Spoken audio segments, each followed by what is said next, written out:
That's working now, yeah. Sorry, we'll start again. Good evening, everyone, and welcome to this meeting of the Planning Applications Committee. Before we start the formal agenda, I just need to read out the usual about the recording. I would like to inform everyone here that the meeting will be recorded and broadcast live on the internet and will be available for repeat viewing on the Council's website. You should be aware that the Council is a data controller under the Data Protection Act. Data collected during a webcast will be retained in accordance with the Council's published policy. The seating in the public gallery will not be filmed. Members of the public are only able to speak if they have registered their interest and intention in accordance with the Council's procedure rules. As Chair, I have the discretion to adjourn the meeting in the event that there is disorderly conduct from councillors or members of the public in accordance with Standing Orders 34 and 35. I can also terminate or suspend webcasting of the meeting in accordance with the webcasting protocol. I'm sure none of that will be necessary. So thank you. Can we go on to the agenda now and agree the minutes of the last meeting? Thank you very much. Do we have any declarations of interest? Councillor Emberson. Yes, on Battle Street, item 8, I'll be leaving the room. Okay, thank you. Councillor Ennis. Yes. Okay. Could you just clarify for the minutes why you are declaring the interest, please? As the lead councillor for housing, predetermined.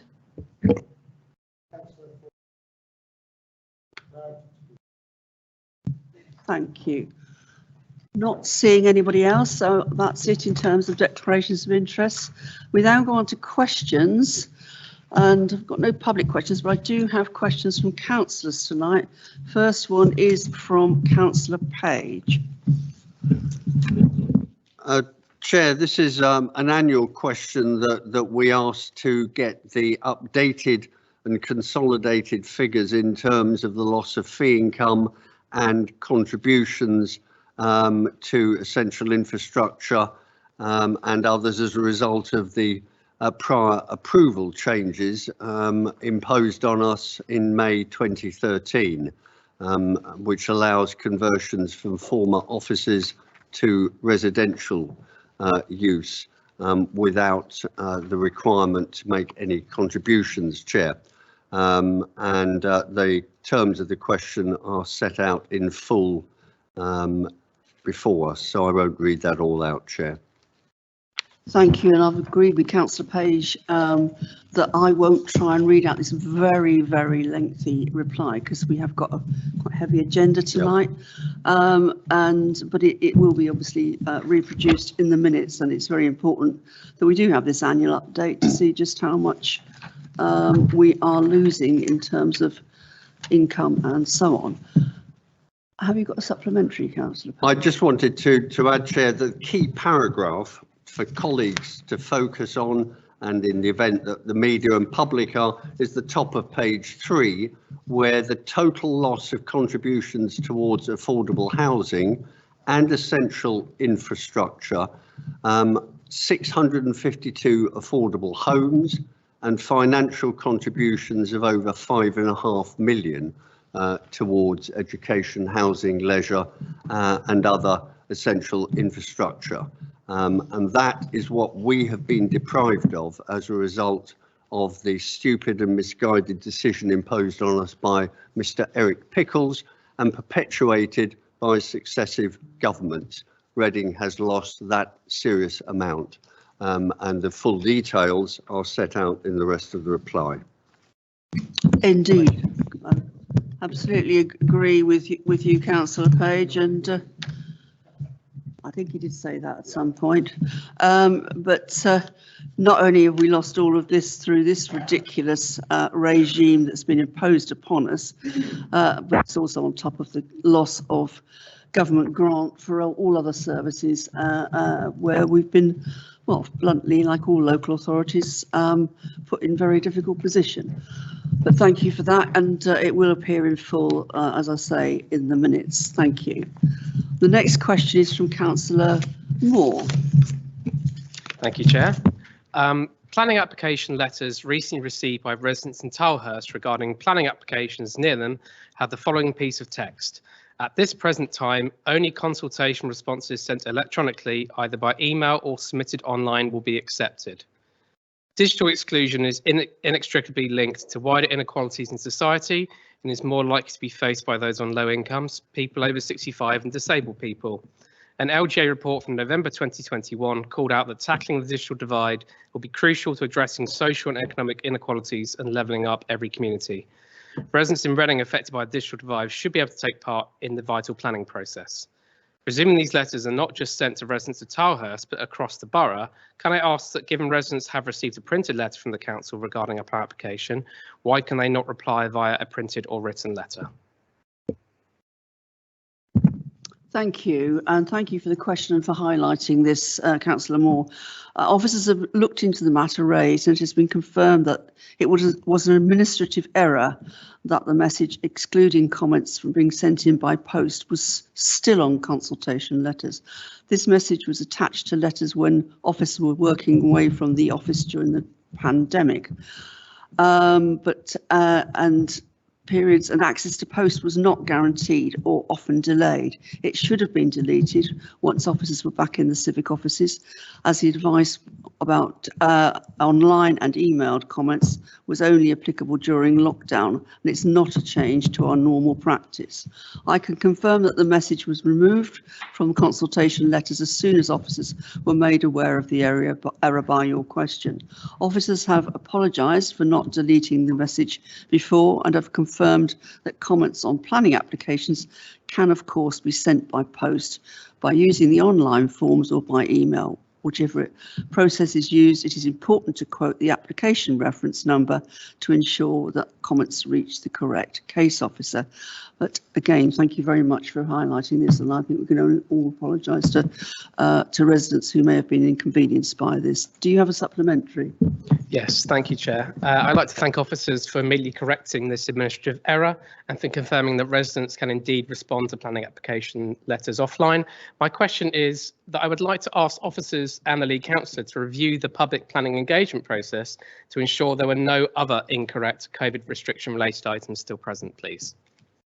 Thank you. I'm sure that's been taken on board and people will have a look at that to make sure there aren't any other blips following the pandemic.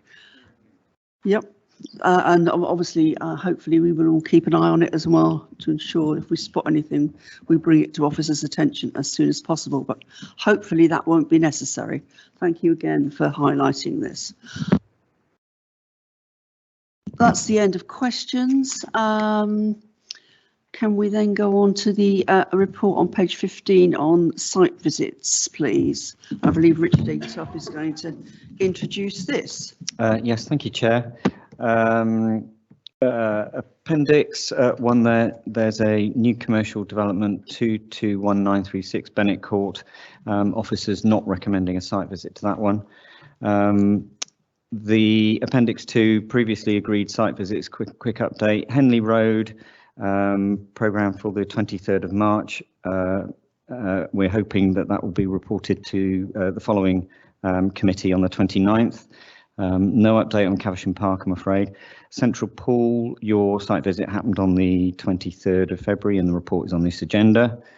Curzon Club, the officer is aware that an unaccompanied site briefing note should be produced. And I think one has fallen off the list, Chair, which is 36 to 42 London Street Central Club. But that's so that should be back on the list, but we've got no date for that as yet, I'm afraid. Thank you. Thank you. Anybody? Councillor Gavin. Thank you, Chair. It was referenced the Curzon Club because we agreed that on the 7th of December. So I was wondering when the notes for that would be coming to us for an unaccompanied visit. I don't know when it's anticipated that the application is coming to committee. Have you any idea about that one? No, I haven't. I'll take it back to the officer. Okay, we'll update. Yeah, thank you for that. Anybody else got anything on site visits they wanted to say? No? In which case, can we note that? Thank you very much. And go on to planning appeals on page 19. Again, Richard is going to, I think, is going to introduce this, yes. Thank you, Chair. Yes. So Appendix 1 Appeals Lodge, there's quite a list there. For members' information, refused application 211614, 9 Upper Crown Street. There's an informal hearing. That's happening at the Town Hall on the 28th of March. Appendix 2 Appeals decided. There are 2 for you there, and a report on the agenda for 11A Watlington Street. Thank you. Anybody got Councillor Page? Chair, can I thank David Brett and officers for the report. This is on 111A Watlington Street. As is set out in paragraph 3 on page 25, there was an original recommendation from the officers to approve the application. I and colleagues took a different view and we refused the development for the reasons set out. It went to appeal, and I'm obviously pleased, as is the committee, that the inspector upheld our view for refusal. I'd particularly just like an officer comment, and perhaps to ensure that this is drawn to the attention of Mark Warringham in terms, and also through you to Councillor Leng as the lead member, in terms of the local plan review, and that is the issue of the standard of basement accommodation in new developments.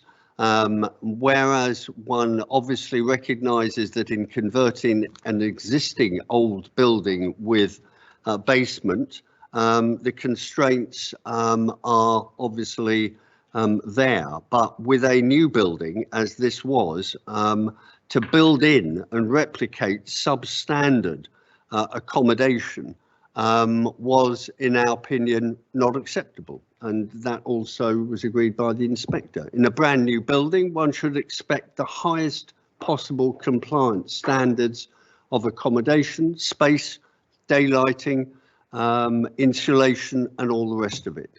And that was not the case with this development.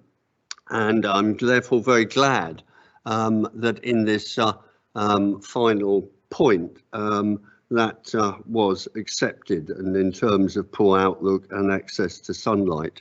So I hope that I wonder if we could just draw attention to this appeal decision and ensure that in the review of our existing local plan, that if there's a need felt or appropriate to strengthen the appropriate local plan section, then that should be considered. Other than that, Chair, obviously welcome the report.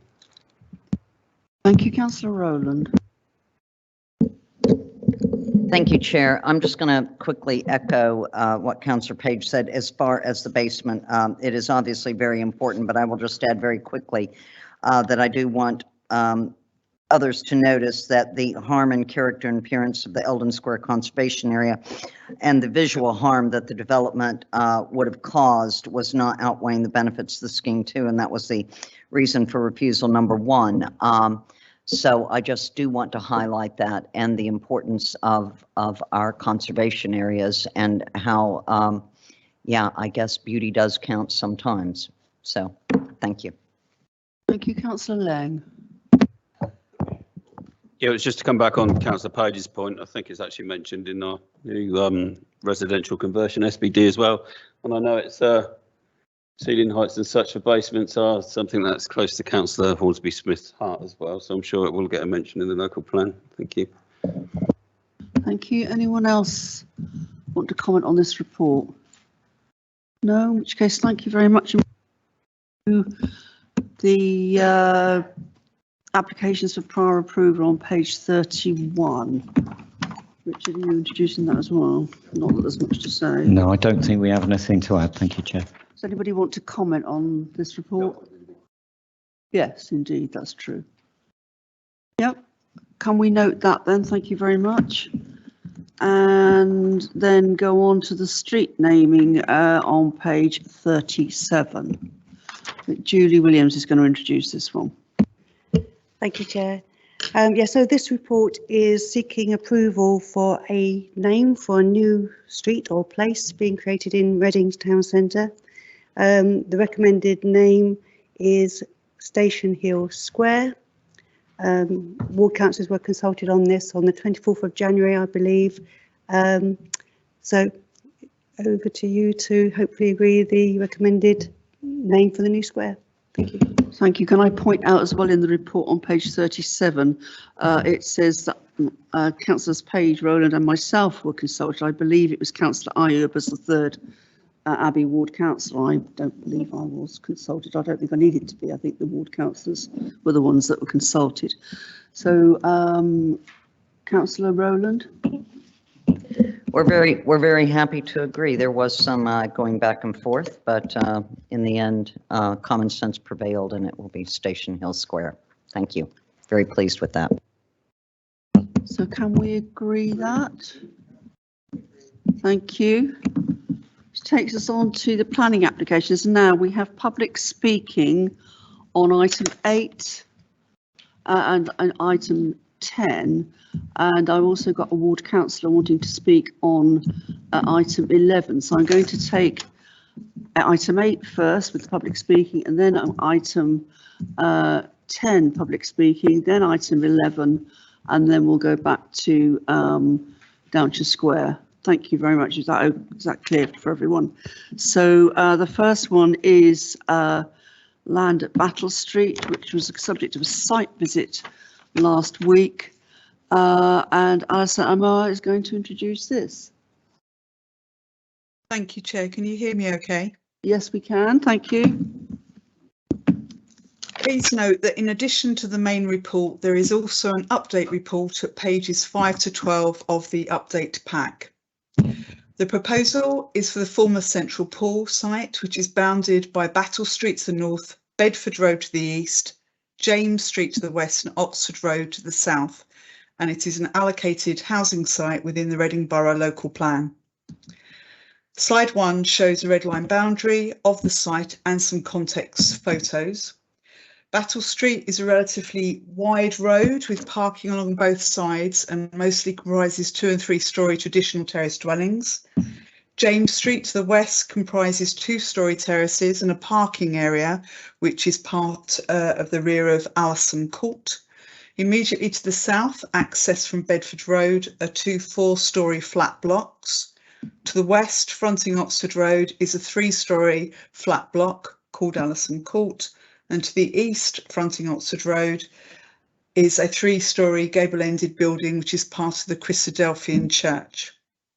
The southern portion of the site is within the Russell Street, Castle Hill, Oxford Road Conservation Area, and there are listed buildings opposite and others within the vicinity, as shown at paragraph 6.23 of the main report. Slide 2 shows a proposal which comprises the following. Block A, which is a perimeter block with frontages to Bedford Road, Battle Street and a newly created mews. The buildings within this block stagger from 4 to 3 to 2 storeys as you move around the building anti-clockwise from Bedford Road, as can be seen in the image to the right on the slide. These buildings would include an older person's day centre, sheltered flats, supported living flats and general needs flats. The remainder of the blocks, B to F, which is from south to north, range from 3 down to 1 storey and include a mix of general needs flats and housing, supported living units, and are adjacent to proposed mews, including a public pedestrian link from Oxford Road through to Battle Street. The overall site would incorporate a range of public realm and private amenity spaces, including a courtyard garden for the older person's day centre. There'd be rooftop gardens and balconies as part of the perimeter block. There'd be some on-site parking, cycling spaces, as well as provision for a drop-off bay and refuse vehicles on Battle Street. At the pre-application stage, there were a number of iterations of design development and refinement, and there was review by the Reading Design Review Panel, who was supportive of the design of the proposal, subject to some suggested adjustments, as set out in paragraph 6.51 of the main report, which the final submitted proposal has sought to address. There was a pre-consultation event held, and the results of this are documented within a submitted consultation tracker. Slide 3. shows the proposed elevations. In order to achieve passive house principles for sustainability, the blocks are relatively simple in form with flat roofs, but have variation to elevations created through articulation of form and materiality, as well as the use of balconies on Bedford Road. The exception to this is Block F, which is the two semi-detached houses which continue the terrace alignment on Battle Street, which would incorporate pitched roofs. Concern has been raised that Block B, which is the one to the Oxford Road frontage, should be more traditional in its form because of its location within the conservation area and close to listed buildings. The reasons for the design are given in paragraph 6.38 to 6.41 of the main report and 1.17 of the update report, and a contemporary approach which is considered sympathetic to local character and history and the surrounding built environment is not discouraged in national policy. The main objection to the scheme raised through neighbour consultation is with respect to residential amenity in terms of daylight and sunlight provision to the neighbouring Allison Court. The councillor's site visit included visiting the ground floor east-facing unit. There is further detail on the level of impact on the ground floor windows within paragraphs 1.9 to 113 of the update report. The proposed scheme seeks to achieve zero carbon homes through using passive house principles in accordance with local planning policy. During the course of the application, some minor adjustments have been made to the mews, parking provision, build-outs on Battle Street and cycle parking in response to matters raised by Transport, who have confirmed the acceptability of this scheme subject to relevant conditions. The applicant has confirmed agreement to a unilateral undertaking, which would include a number of obligations set out in the recommendation, and paragraph 6.143 to 6.148 of the main report explain that although the scheme is presented as 100% affordable housing, and it is the clear intention for 100% affordable housing to be delivered on site, it is not considered that there are such significant policy deficiencies which would justify requiring a higher percentage than 30% policy compliance. It is considered that the overall siting, layout and scale proposals are such that the impacts on surrounding residents and proposed residents have been minimised. It is acknowledged that there would be limited areas of impact on amenity. However, officers consider the scheme is supportable overall when the minor level of such impacts are weighed against the benefits of a sustainable location, effective regeneration and reuse of a key brownfield site, delivery of affordable housing and specialist and general needs housing. Therefore, officers are recommending approval subject to the heads of terms, amended conditions and informatives within the recommendation set out in the update report. Thank you, Chair. Thank you very much. Now we have public speaking on this. I'm just going to take some advice because Councillor Ennis is going to leave the room, but he wants to speak before he does that. So can I just have some advice on whether he could speak now and then go, or whether we need to listen to the public speaking first?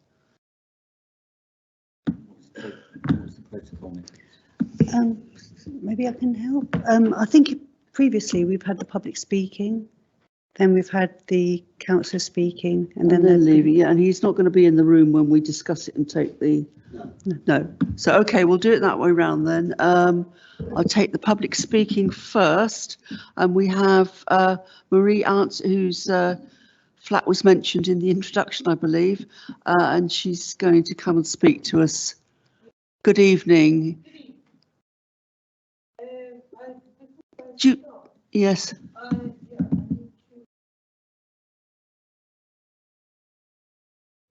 The people online won't be able. Yeah. The people online can't hear you unless the people online can't hear you unless you use the microphone. So you do need to. So it's gone red now, has it? It's red. Good. Do you want to sit down? I will sit down, but before I start, I would like to say that I've just seen this that you referred to, the points made after the site visit. Okay, but I think that what I want to say still holds. Right, if you want to just introduce yourself. Yes, and I then... will do. I am Dr. Marie Arndt. I live in flat 4 Allison Court, where I have lived for almost 18 years. Right, well, welcome, and when you start speaking, we will be timing your 5 minutes, and if it looks I like... will time it too. Okay, well, I'm sure you won't go over, but we will give you a bit of a warning if you look like you're going over the 5 minutes. Don't Okay. worry. No, not at all. I have chaired many speaking sessions.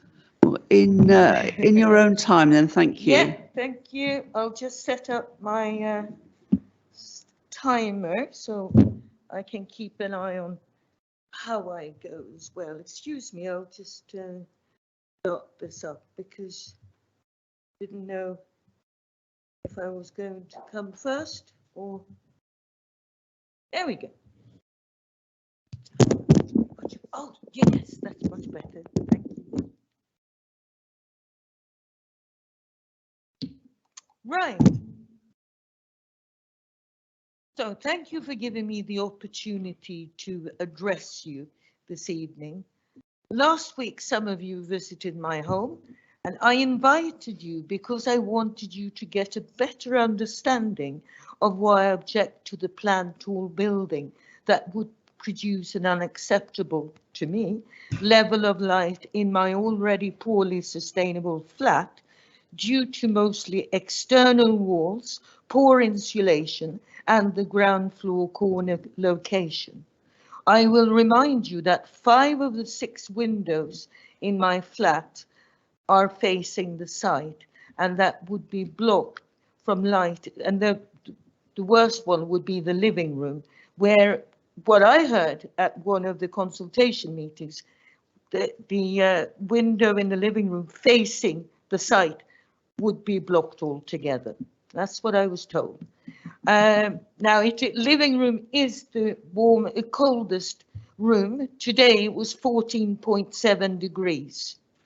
So further restricted light in my flat would lower overall temperature, increase structural damage, and require lighting for longer than now. And in the current economic situation, I'm afraid that is forbidding. The plan shows the summary knowledge of the area surrounding the site.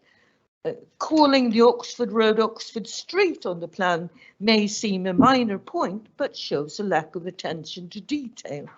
In addition, no exact measurements of buildings or other areas planned are indicated. The plan does not consider that numbers 1, 3, 4 and the next building after it are actually used as offices. They are not residential. So, and on the side facing the site, there is only one small window that looks like a stairwell. So from the plan, it seems a much better solution if the walkway would be on the Allison Court side and the building would be pushed further towards the other side. Also, the light measurements recorded were only taken on one occasion, on the 22nd of August, 2022, when daylight would have been a lot stronger than now.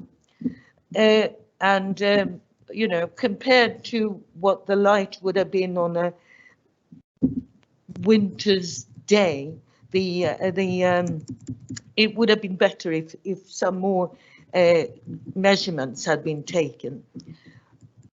And also the plan goes into quite good detail about the loss of light in houses in Battle Street and James Street, but there's absolutely no comment about Allison Court and the impact it would have that there.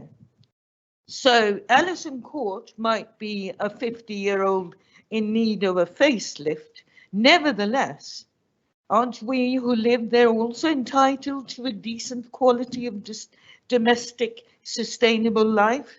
The planning application repeatedly refers to the development in relation to the conservation area that of course excludes Allison Court. The document demonstrates a total disregard for the impact of the development on residents in Allison Court, and the comments made here, I still think that they do not match my reality. You know, and in the document it quotes, you know, that the loss of light is acceptable and negligible, and as you can imagine, I don't agree. And the question is, would you find it acceptable if it was your home? And just to finish off, I'm already under considerable financial strain because of the energy prices and all the rest of it. And if you actually go ahead with this plan, you are knowingly and willingly driving me further into energy poverty and increased cost of living. So I will finish there. There you go. Done. Thank you very much. You want to just stay there for a minute in case there are any questions from committee members. Has anybody got any questions they want to ask? Pardon? Yeah. I don't mind standing up, Tony. Okay. Has anybody got any questions? Better for the diaphragm to project the voice. I'm not seeing anybody indicating. So thank you very much for your time, and we'll now ask the applicant or the representative of the applicant, Andrew Somerville, to come and speak to us. May I stay in the chamber? No, if you want to just, well, if you want to just go and sit in the yeah, of course. Back where you were. My question was, may I remain in the chamber? Oh yes, of course, yes. Good. Just checking. Don't want to do anything. No, you're fine. You're absolutely fine.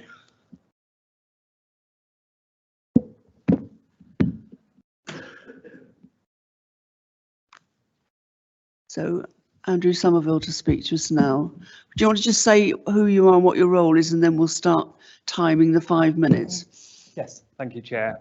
Andrew Somerville, planning consultant representing the applicant, which is RBC's Housing and Adult Social Care sections. Could you put the microphone? Is that better, Chair? Okay, great, thank you. So I'm pleased to address you to commend this important scheme for Reading, an important scheme for the evolution of the town. As former leisure facilities are re-provided, this available council-owned land will be used to support its communities. Development will help to meet the needs of those who live in Reading.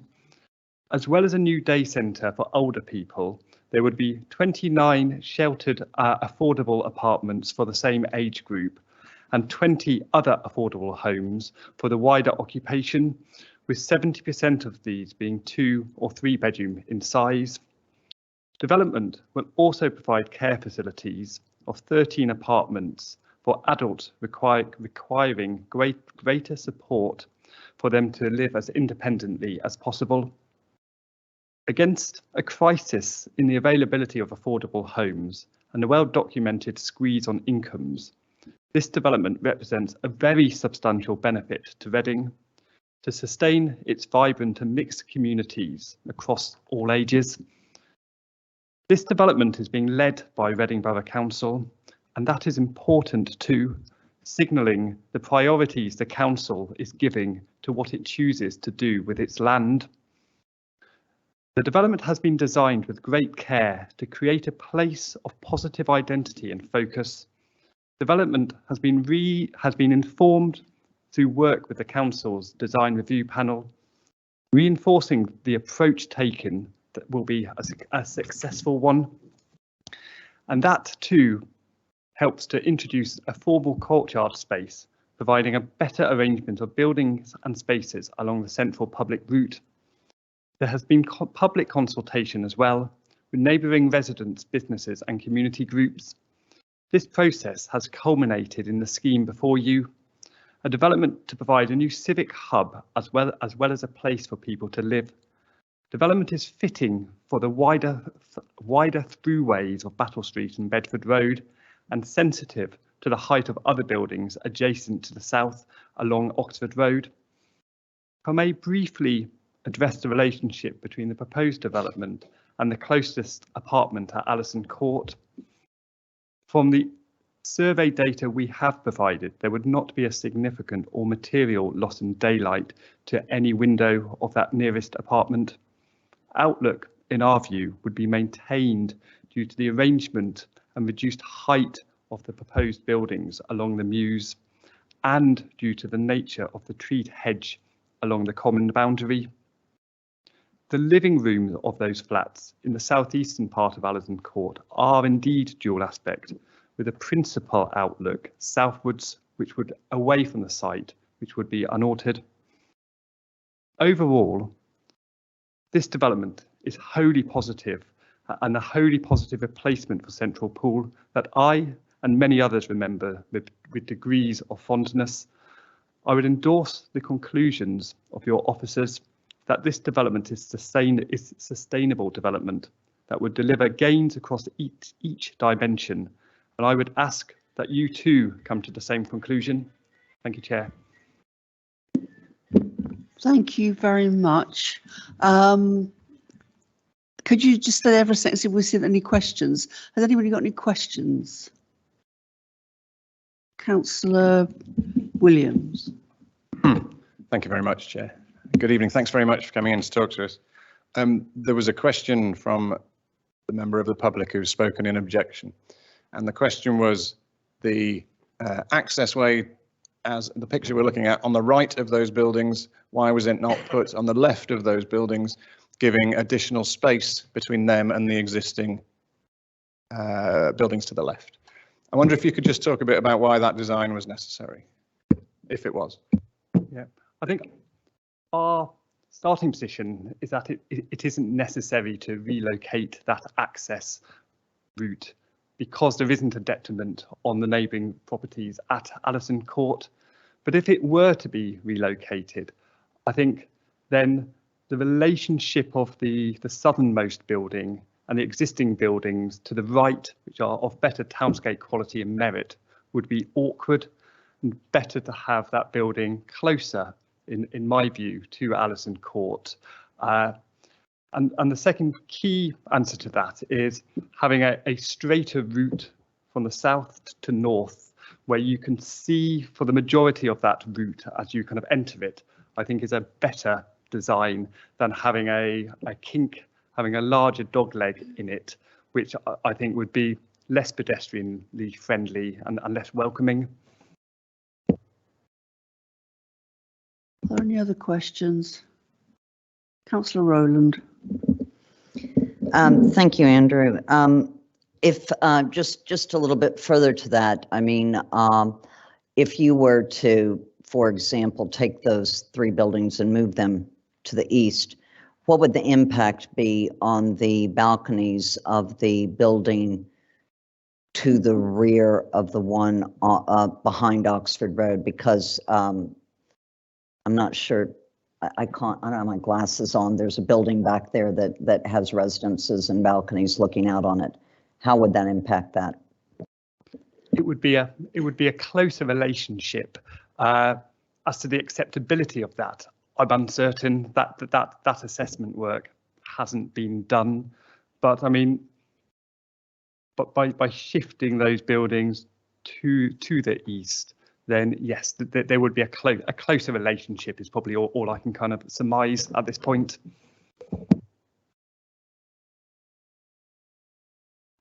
Yeah, I just want to ask then a follow-up question on that building that is facing the Oxford Road. Could you clarify for me or justify for me the facade and the visual presence of that building in regards to the villas on its east, some of which I believe are listed, and the townhomes opposite on the south side there?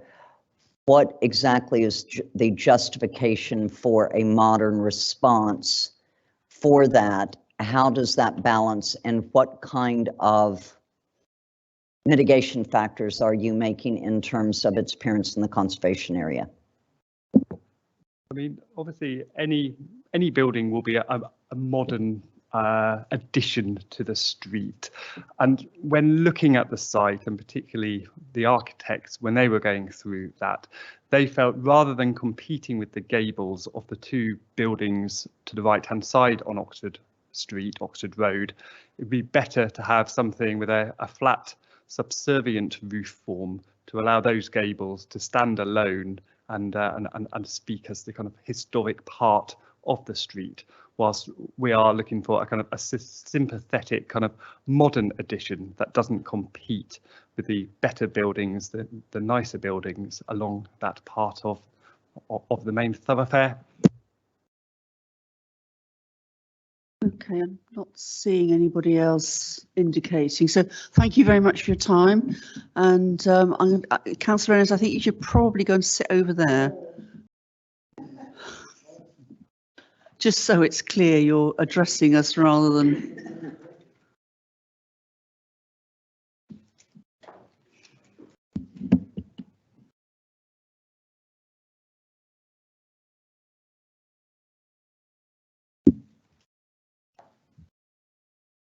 Right, over to you, Councillor Ennis. Switch the thing on. I'm declaring an interest, proud to declare an interest actually, as lead councillor for adult social care. My name's John Ennis for the members of the public, and I'm lead councillor adult social care and a member of the planning committee. I am predetermined, I will not be voting tonight on what I feel is a very exciting and ambitious project, a development. It's exactly what I personally came in to be a councillor for.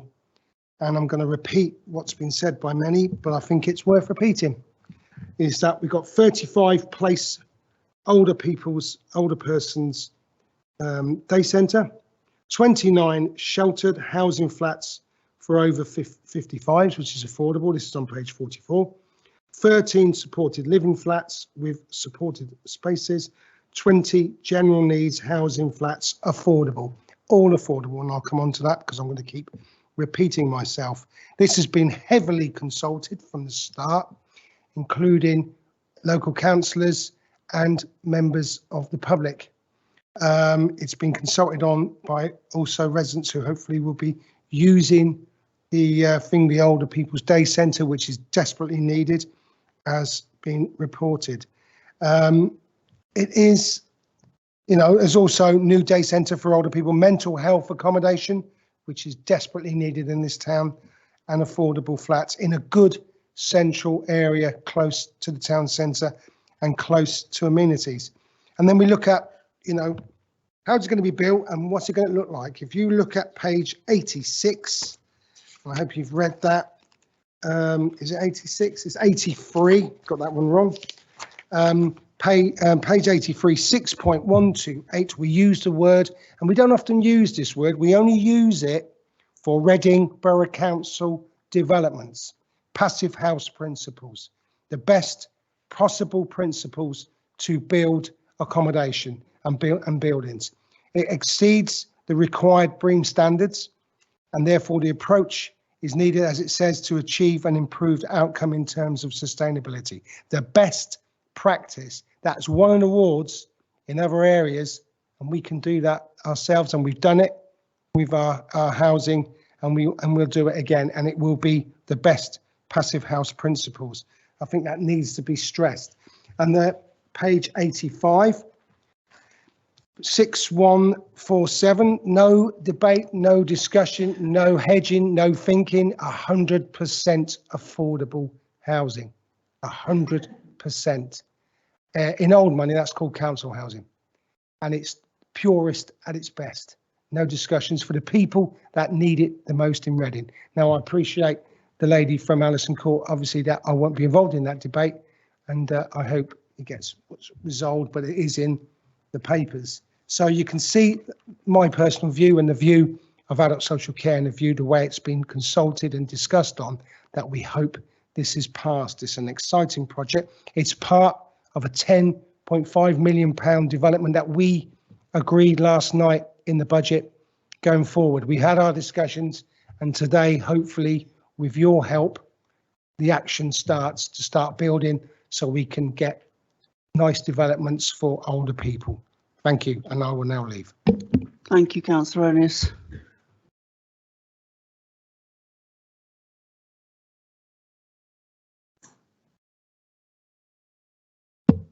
Two. Right, now Councillor Ennis is leaving the room. I will throw it open to committee to begin the discussion. Councillor Rowland. Thank you, Chair. There's been a lot of good commentary, I think, by all three presentations this evening.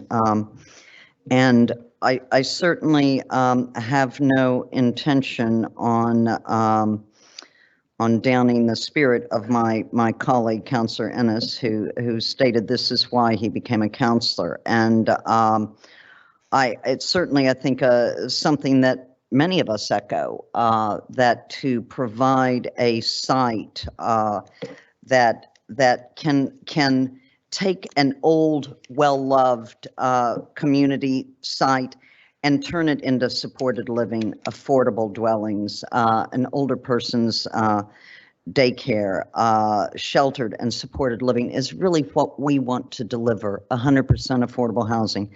This is what we really came here to deliver, and I think that the proposal overall is really very, very good, very good. There's a lot of things to be commendable about.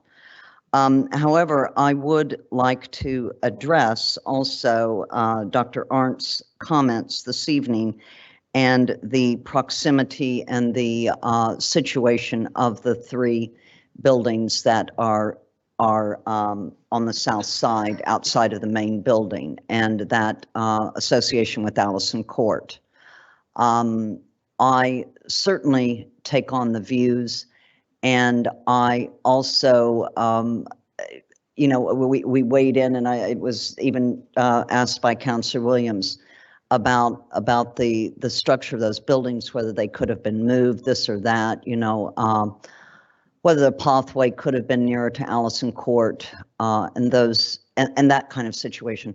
I think if we were to look at that, just say picking up those buildings ostensibly and moving them to the east, we would have two issues. We would create a further dogleg that would not allow a visual permeability from Oxford Road clear through to Battle Street.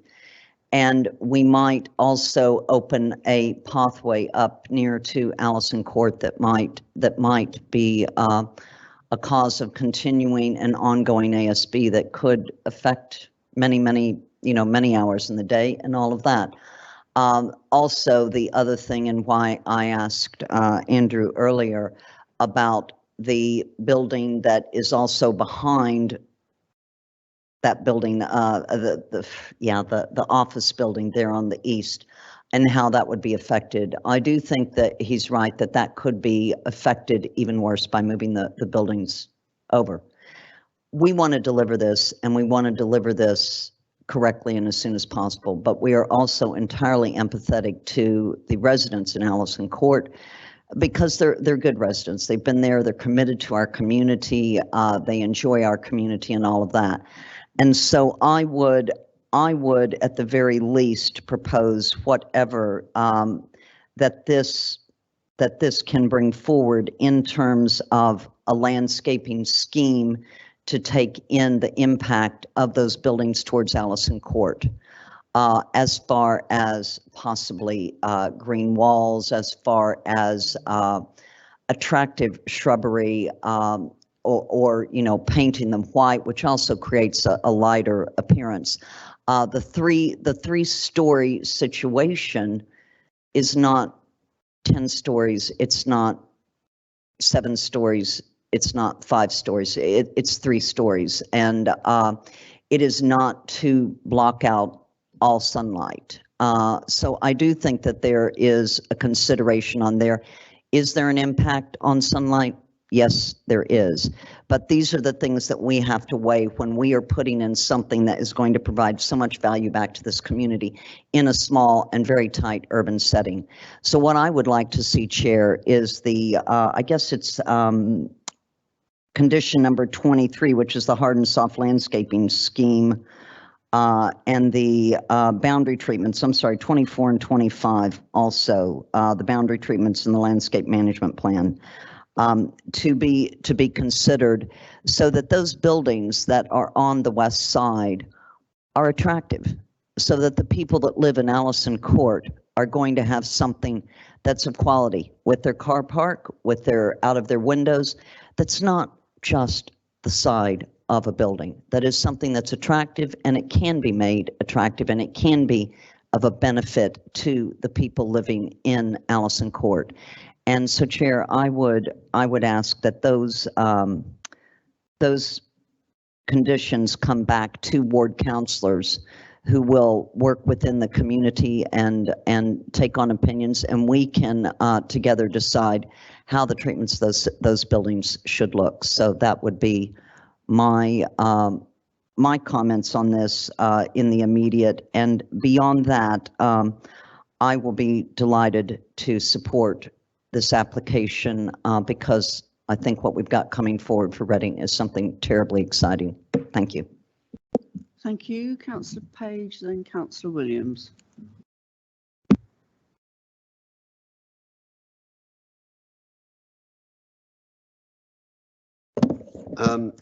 Chair, thank you. Can I firstly thank Dr. Arndt for taking the trouble of coming along this evening and expressing her concerns. Regrettably, I was unable to make the site visit as I was on a work commitment in Liverpool that day, but I was briefed by a number of my colleagues who took the trouble of accepting her invitation to view the site and the view from her flat. And I think the proposal from Councillor Rowland about involving us and her and other local residents in consultations about the detailed design regarding the boundary treatment, the landscaping, the visual impact, or the possibility of green covering of those flank walls is all something that I would support, and would ask that condition be strengthened accordingly. I would also put on record my strong support for the scheme. Block A, representing the bulk of the site, delivers much needed accommodation for old people, sheltered housing, supported living, and general needs flats in a location that's highly sustainable and one that complements the long-standing development at the Trinity Flats, which has proved very popular over the years. And it's also worth reflecting, and I'm in a position, Chair, as you are, for having served many years over the council. When I was first elected, the swimming pool was new, but the site deteriorated. One thing that was a constant feature was the problem of the car park area, particularly down towards the Oxford Road, plagued with antisocial behaviour, ranging from the infamous Oxford Road sex workers to drug dealers to drug pushers, takers. The environment there at times was far from salubrious. And of course, we had a continuation of those problems in the interim period. But fencing now will resolve that. But clearly, we need to be sensitive to the issues that Dr. Arndt raised. I also have a concern, which I know Councillor Rowland has, about the access way, the north-south access way, whether it be on the proposed location or had it been on the west, the issue remains the same, that this, we fear, is still going to be a potential area of antisocial behaviour. And the comment about active frontages along there, it's limited active frontage along there. And the extent to which that passageway between James Street and the Oxford Road will become a source of potential antisocial behaviour remains a concern for us. And we don't believe, and we're not fully satisfied, that the measures that have been set out do design out fully possible criminality and antisocial behaviour. So we would like to request that in terms of condition 37, which is headed designing out crime measures to be approved and implemented, we specifically ask for the option of gating that passageway and making it accessible only to the residents of those blocks. That we're not saying imposing that as a condition. We want that looked at seriously as an option for further consultation, because the need for that passageway for general traffic is questionable. And it's clearly needed to access the flats, and nobody's arguing that. The question is, should it be access only for the residents or left open? And we would like that option, please, Chair, minuted for further discussion under that condition. The final point I would like to make regards the condition relates to the open space condition, and I fear this must be a typing error, Chair, because on page 42 it is proposed that an off-site open space contribution of 72,450 towards the improvement of facilities within Beresford Road playground. Now, Beresford Road, if you would involve people walking all the way along the Oxford Road under the Reading West Railway Bridge, and then turning right and then going all the way down there, when we have Victoria Rec 100 yards away. And Victoria Rec is also the beneficiary of inadequate funding for major new play equipment. We have an allocation of SIL funding, which we already know is inadequate because of skyrocketing inflation. International, domestically grown, whatever, the inflation is there, supply chain and all the rest of it. And we need every penny towards that major new play equipment on Victoria Park. So, Chair, I would propose that we delete Beresford Road Playground, worthy facility though that is, and insert Victoria Recreation Ground. I can assure colleagues that that money will be well spent on what will be a very well used and much overdue refurbishment of that play area and the park. Victoria Park is going to be where people will go to. Beresford Road, they won't even know how to get there. So that would be the other proposal, Chair. Yeah, and I think that's all. Thank you. Thank you. Can I just check with Alison whether or not that is a typo? Because like Councillor Page, it seems a very odd suggestion that it would be spent on a playground quite a long way away. No, it isn't a typo. I had a conversation with the leisure team, obviously when I was looking at relevant obligations. They had given me, a level of advice about the funding that was already available for Victoria Recreation Ground. They were not presenting the view to me that actually there was additional funding required there. So that's why we ended up looking for sort of alternative options, and that was the one that we came up with. But obviously, if obviously that information is not perhaps wholly correct or whatever, then of course there's no issue at all with us changing it to that, because clearly there is a relatively direct route going northwards to get to that area.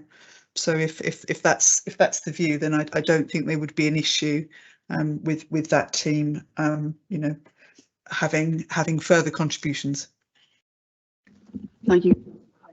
I would just make the point, both Councillor Leng and myself are privy to an internal working group that has already identified those cost pressures.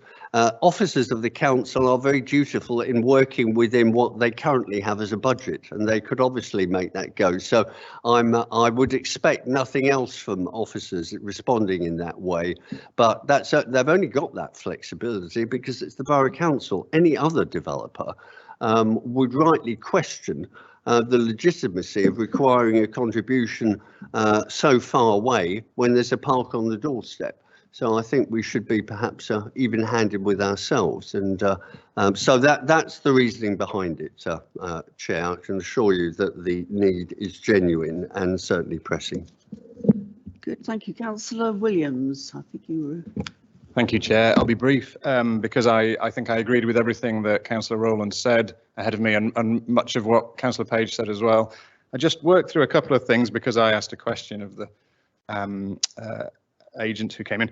No one will argue with Councillor Ennis and the need for affordable housing and its various different functions on the site. They're all needed. They're all welcome. On the design, it's not quite so clear. I was unconvinced by the need to retain the throughway to the east purely on the basis that it kept similar gaps to the rest of the street scene. That didn't seem like a convincing argument, but the retention of an almost straight throughway rather than creating a larger dogleg, I think, has merit. However, I'm not quite sure where Councillor Page was proposing gates. If I'd have understood that better, I may have understood that in fact therefore blocks that through a scene and sort of removes the argument that a larger dogleg. I'm talking myself round in circles here because I didn't fully understand where the gates would be. But if the argument is to retain that clear throughway, however we're going to put gates on it, the argument of retaining the throughway is no longer valid. So that raises some questions in my mind, Chair. However, one of the fundamental things was if ward councillors have genuine concerns about future ASB, would you really want that pathway next to the your block of flats? Would you really want that pathway at the end of your garden? And so in the end, maybe this is the best location for it anyway. But maybe, could we hear a tiny bit more about where gates are proposed and why they won't remove that throughway that we said was desirable? Thank you, Chair. Well, I think as I understood what was being said, the ward councillors are asking for that to be looked at. We're not asking for any decision, we're just asking for that to be looked at in the final design, and it may be that the conclusion is it should be left completely public access, but it may be that the conclusion is it should be a residential access. So that is to be decided, but it doesn't impact on our decision tonight. It's a detail that will come back via ward councillor consultation. Okay, I can't. Thank you very much, Chair. I can't see how that doesn't impact on the decision tonight if the single through thoroughfare, I can't get the right word, if that single path through is an important factor and yet it may not be there in the final design. I don't understand how that could not impact the decision. I didn't really fully understand where the optional gates were proposed though, Chair. Chair, they would be by where the building starts in the south, which is block, I can't remember, is that block D? And at the equivalent point at the northern end of block B. That's where gates would go if they were. Yeah. Right, I'm not seeing anybody else indicating. Oh, Councillor Lang. Yeah, thank you. Just a few words. I'd like to thank Andrew and in particular Dr. Marie Arndt for giving us access to a flat on, when was it? Last Thursday, wasn't it? I'm not very good at sticking to 5 minutes. I've gone over at both the last councils, but I will be shorter than 5 minutes on this. Coming back on Councillor Williams' point, I think it's line of sight, isn't it? I think that's what they're concerned with more than dogleg. Yeah, I'm in principle favour of it. Of course, it's council housing. It's badly needed council housing, and I'm just going to make a comment that the government's effectively privatised the provision of affordable housing to developers, which don't always meet, are not always policy compliant. So that, of course, leaves councils to do the heavy lifting. So that's it. So I am, in principle, in favour of this application. Thank you. Thank you. I think officers have got one or two things they want to add. It was just clarification, actually, Chair, from what the committee was discussing regarding the matters that I think they would like to come back on. We think it affects possibly the external materials condition using the numbering from the update report. So that's number 3, condition 3, external materials. And does it also affect condition numbers 23, 24, 25? So that's landscaping, boundary treatment, and also the management plan. I don't think we're asking for it to come back to committee. We're asking for a consultation with ward councillors on the detail, and they can then talk to local residents as well. Thank you. So it's not to come back. Sorry, I misunderstood. Right. That's right, isn't it? You want your local councillors to have an input into that final detail. Councillor. Chair, thank you. Yeah, I think that's one way to stop Councillor Page and Councillor Rowland from too much conversation here. But Richard just brought up the materials on item 3. And I'm just trying to seek clarification on that, because I do think that that's valid. I guess you're talking, I think he's maybe talking in terms of the west wall, but if I could be so bold as to say that I'd also like to understand the materials, especially on Block B, because they are responsive to the conservation area, and that is one way that site has decided to answer the conservation area. So yes, another thing that I'd like to have ward councillors be able to come back on. Thank you. Okay, noted. Yeah. Yes. So we're not, as I say, we're not asking for stuff to come back to committee. We're just asking for ward councillors to be consulted on all those details, which are going to be really important in the final construction. Yep. Condition 37 on the. Yes. Yes. Okay, and specifically the location of these gates. Yeah. Yeah. Well, possible. Yeah. Oh, I'm sorry. We're the whole point, isn't it? Can I just, because because Alison is also, so what councillors have been asked, what councillors have been asking for is if this could be considered not for an actual proposal that a gate should be provided, for exactly the reasons that's been expressed, that will it actually be, not effective? Will it actually create that pathway, becomes a litter trap or whatever it might be? There's all sorts of problems with gates. Is that, how do you pass on that key to, there's so many residents involved in this scheme.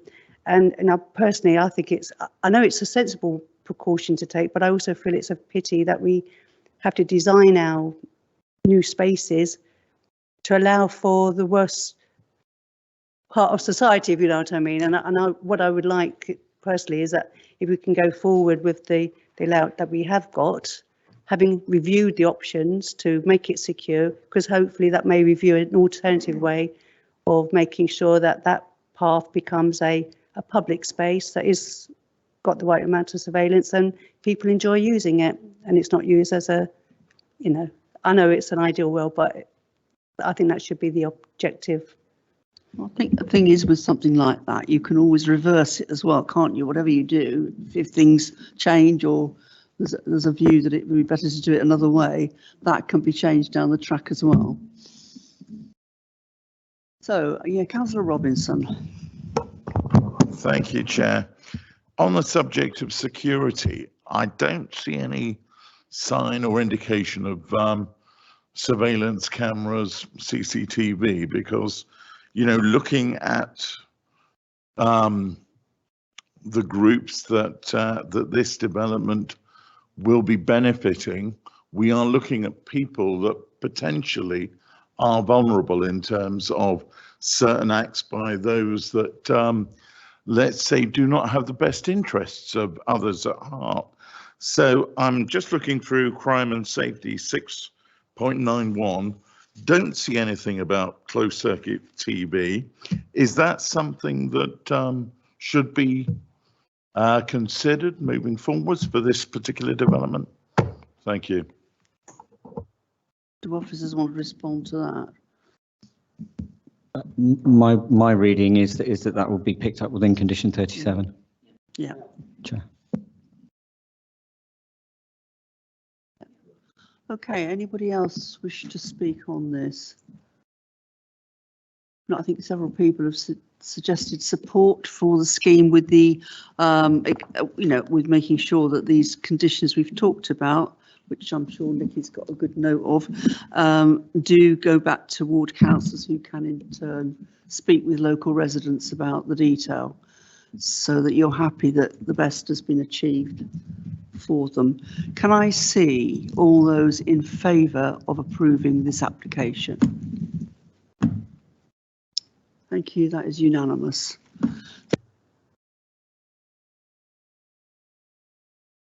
Oh, can somebody tell Councillor Ennis he can come back in the room? Thank you. Oh, and Councillor Emberson, yes, she's been out there for hours. Right. So that's item, the first item 8 dealt with. So we're going to go on to item 10 next, which is Row Court. Just wait for the other people to leave the room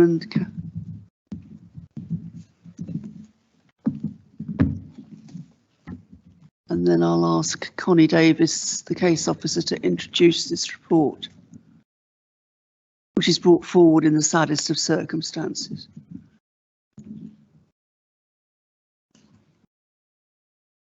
Okay, where's Councillor Ennis? If he doesn't come back in, he can't take part.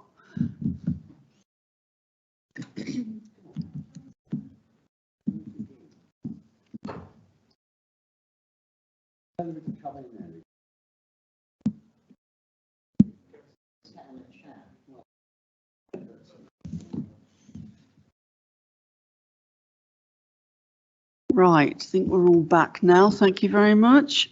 Right, so I'll ask Connie Davis to introduce that, and then we have public speaking on this one as well. Thank you, Chair. This application is for the reinstatement of 63 to 86 Row Court, which was destroyed by arson in December 2021. The building that was lost was 3 stories and comprised of 24 privately owned studio and 1-bedroom dwellings that did not meet the nationally prescribed space standards. The proposal seeks the re-provision of the 24 dwellings, which now meet space standards. As a result of this, the width and depth of the block are slightly above that which was lost, although the height of the block will be slightly lower than the previous building. Parking provision will be provided to the level that was previously, with cycle storage now also being accommodated. The proposed building will also incorporate positive sustainability measures, which are an improvement on the previous situation. The position of the proposed block is considered acceptable in terms of separation distances with neighbours and would ensure that they would still have sufficient natural light and that overbearing impacts would be minimised. Existing and proposed separation distances are shown on the slides. It is noted that there is a typo error in the report which refers to Drayton Road as Drayton Way at numerous points, so apologies about this. Members will note that 2 sets of drawings have been submitted for the application, and these are referred to as option 1 and option 2 in the main report. Option 1 sees the proposed building with both front and rear facing balconies to provide all residents with private amenity space. This is the scheme that was originally submitted. Option 2 sees the building with front balconies only. During the course of the application, officers raised concern that the rear balconies would compromise the privacy of rear gardens of properties on Osborne Road due to there being uninterrupted and direct views from high level. As a result, the alternative set of plans were provided, removing just the rear balconies. Officers were originally advised that all dwellings needed to be consistent for insurance purposes, so they either all had to have balconies or they all didn't. However, revised drawings showing the removal of the rear balconies whilst keeping the front balconies were forthcoming by the applicant. As noted in the report, the application arose from a highly exceptional circumstance, and therefore officers have applied a level of flexibility and rational thinking when applying policy requirements to this proposal. The recommendation is to grant planning permission subject to conditions based on the option 2 plans, which show front-facing balconies only for the reason given. Thank you, Chair. Thank you. I'll say it's this is an application that comes forward in the most tragic of circumstances. It's been very difficult for the local community. We have public speaking, and the first person who wants to speak is Robert Maycock from Osborne Road. Is Mr. Maycock here?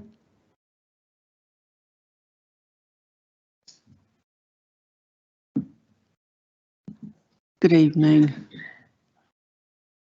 You want to switch on your microphone? Thank you. Do you want to introduce yourself and then we'll start to time your 5 minutes? Hi, I'm Robert Maycock from number 3 Osborne Road. I'm representing also number 1 Osborne Road. We've looked at this plan. We've looked at the plans as you say, it's unfortunate circumstances to why these flats have got to be rebuilt, but we've got a few concerns and objections.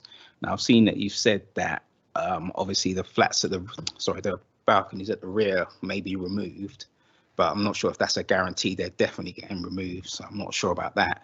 But the problem that we have at number 1 and 3 is that the flats that were there before could see into our living room and our bedrooms, which the flats look there, and now we've built slightly bigger, closer, and you've put a dormer in the roof, which allows them now to get right up to the window and look directly into my my living room and my kitchen, and straight into my bedroom, which I find that when I put in planning to do an extension, when we put in planning to do the extension on number 1 and 3, the council told us, no, you can't have that, it's too high. You're going to be looking into the flats. Now you're proposing to build a building which is going to look directly into my house, where you told me that I couldn't look directly into the flats. Now there'd be more people looking at me than I'd be looking at them. And so the problem that we've got, and also, I don't know who drew the plans, but they've drawn a sunlight going all the way, and you've got to be about this tall to see the sunlight from there. And also, when we were doing our plans, they said to us, my neighbour to the right of me, they said, when you do your extension, it's going to be too high. You're going to affect them, which is to the south. You're going to affect their sunlight. But everybody knows the sun rises from the east, sets in the west. So you can't affect them. But now you're putting a building directly east of me, and you're saying that it's not going to affect the sunlight to me. To me, it doesn't make any sense. And then also in the drawings, you've proposed to put trees. Now, everybody knows a tree doesn't grow in a day or 2 days. That takes years. So I need to know what you're going to do to protect my privacy. And also the crime report says there's nothing stopping anybody coming from, is it Grovelands Road, all the way through. My neighbours have had people climb over the wall and go straight through to Craig Avenue. But there's nothing stopping anybody doing that still. And you put all these things up, but nobody's talked about privacy or anything to any of the residents. And as I say, when we put a plan in towards the council, everything we did they sent out 69 letters to about 10 people, but I don't see any letters to anybody else. They just come around and say, this is what it is, and we're going to change it a little bit.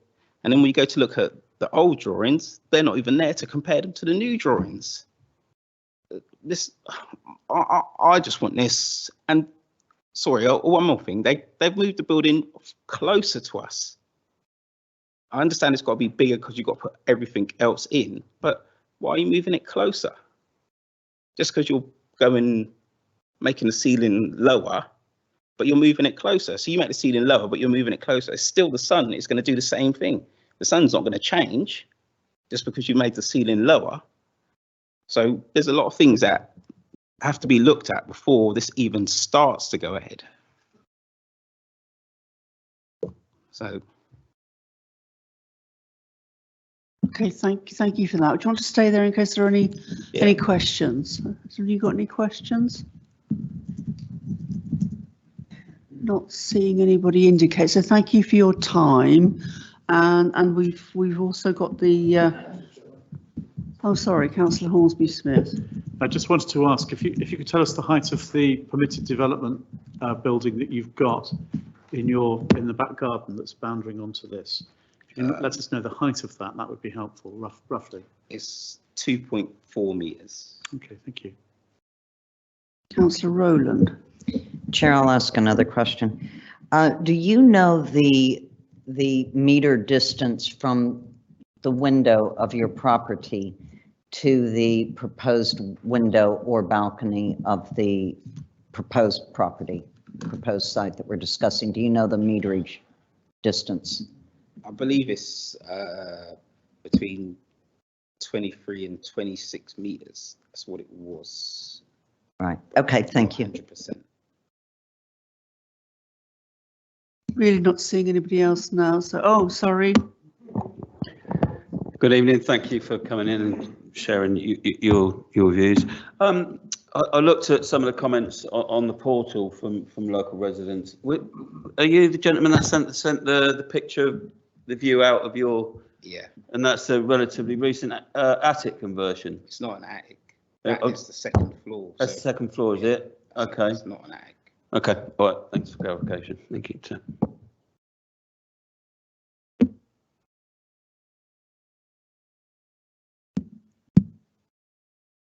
No, all right. Well, thank you very much for coming. Obviously, you want to stay and hear what's said and hear what the applicant's got to say. Thank you. And could we then ask the applicant representative, is John Murch, to come and speak to us? Good evening.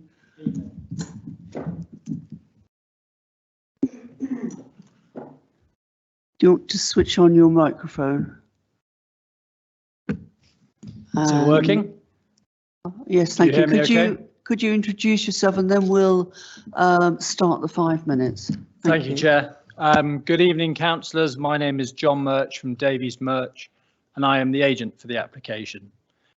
The officer's report sets out the circumstances surrounding this application, which are harrowing, and everyone that has been directly impacted has the deepest sympathies of the project team. The determination of this application requires a slightly different approach to the majority of schemes that come before this committee. The legal requirement is to determine the application in accordance with the development plan, unless material considerations indicate otherwise.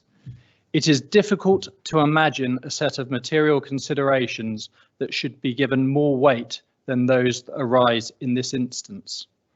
The owners of the properties have lost their homes through no fault of their own.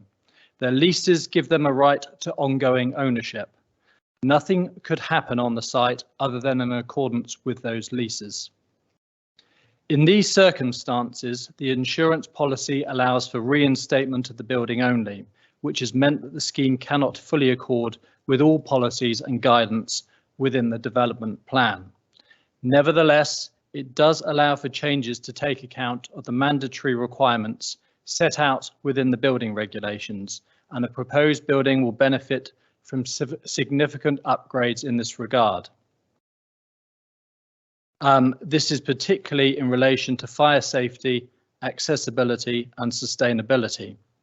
The project team have also proposed that replacement homes are upgraded to meet up-to-date floor space standards, which is a significant benefit of the proposal. It is a combination of these factors, which means that the footprint of the building is larger than originally existed. However, the building would comfortably maintain separation distances to existing surrounding properties in excess of the council's 20-metre standard. In relation to balcony provision, the committee has two options before them, which provides either balconies to all replacement flats or remove those on the rear elevation.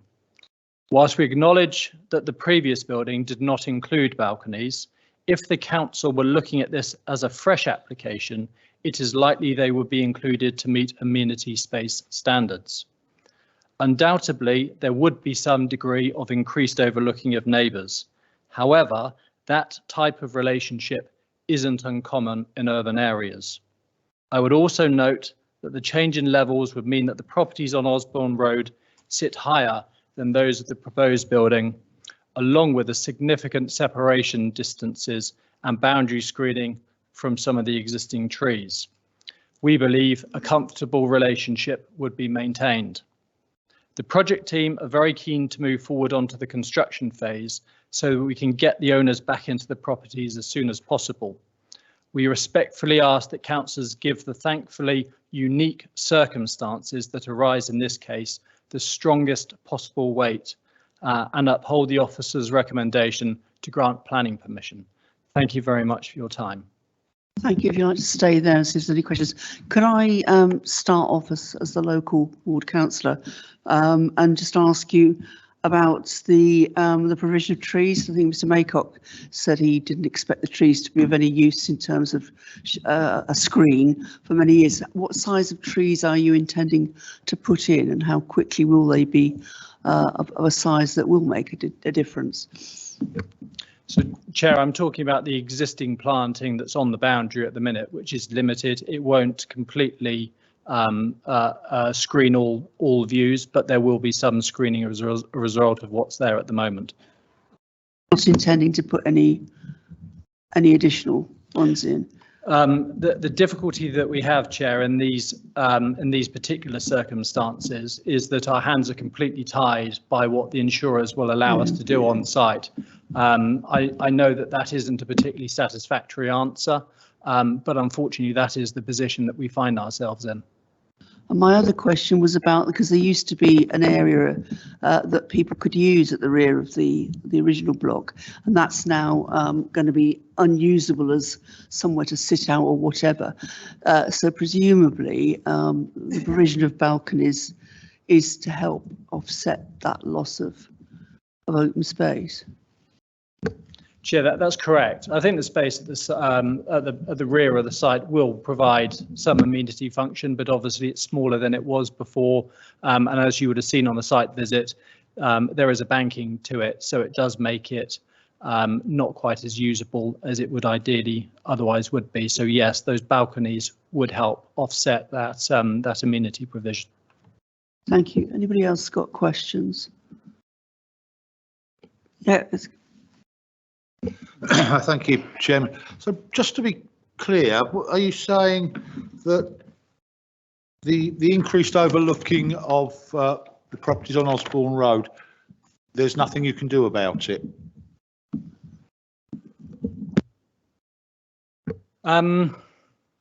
So when we were talking it through with officers and we were looking at it, we did talk about screening on balconies, which has been used before on the balcony rail level, which is, I think, set to about 1.1 metre, maybe bring that up a little bit more, having a bit of a solid screen on the edge of that.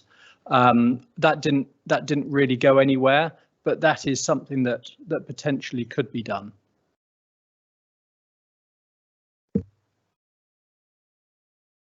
And say, sorry, is that something you would be prepared to do? Chair, under normal circumstances, I would be saying yes, absolutely. I would have to absolutely take that back to the project team and confirm it with them. I think that is likely to be agreeable, and we could perhaps work up a design detail along those lines.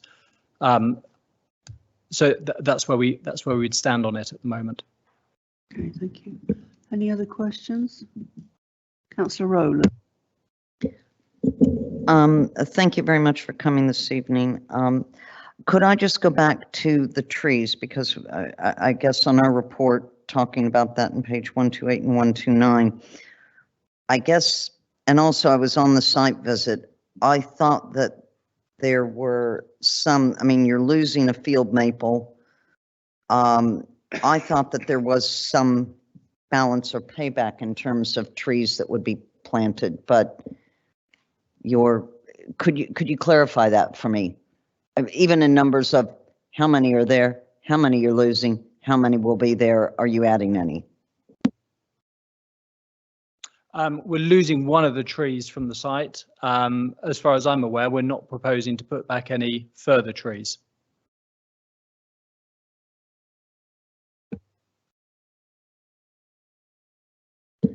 So in other words, you're possibly suggesting that there's a loss of tree numbers on the site, a loss of biodiversity.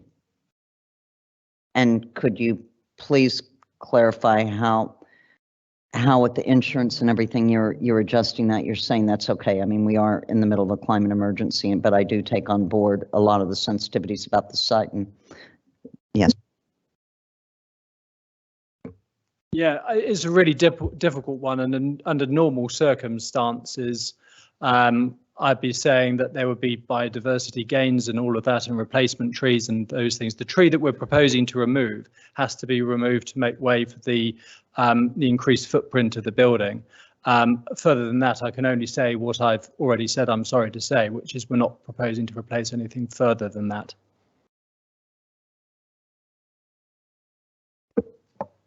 So can I just follow that up and say, so if we were to ask you to go back to the team and ask whether they'd be prepared to fund at least a replacement for the one what we're losing, is that something that you would be?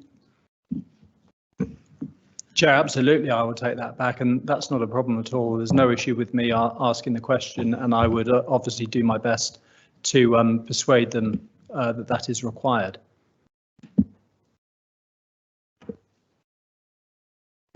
Okay, are there any more questions? Councillor Leng, have you got your? Yeah, it was similar to your point. So are we saying there's no scope in the insurance at all? It's just literally for the physical building itself and for no improvements at all, even though the balconies would improve the amenity space. I mean, they're linked to me. So the strict interpretation of the insurance policy is a replacement building. I hope reading between the lines of what we've already tried to do as a project team is push that as much as we can, to do as much as we can for the residents that will be going back to their flats. Obviously, what's on the table at the moment is set out in the report. If there are specific things that you would like us to look at, like the trees, I will gladly speak to those people to see if we can make that happen, and that's as best as I can say at the moment. I think the case officer wants to comment on this as well. Yes, thank you, Chair. On the proposed site plan, 3 replacement trees are proposed. This was discussed with another member of the project team in your absence. So 3 field maple trees will be provided, and also a number of biodiversity enhancements, sort of bat boxes, hedgehog hotels. These will all be secured by condition. So there will be, right, okay, thank you. Yes, according to the plans we have. Right, well, we need that confirming, obviously, but and they page 139 in the report shows that, I believe. Presumably be mature trees, not little twigs. Yes, so the final details of landscaping is to be secured by condition, so we can hopefully work with the applicant to make sure those trees will be fairly mature. Thank you for that. Any more questions? I'm glad we've clarified that. Right, thank you very much for your time, and we'll obviously move into the discussion now. So thank you.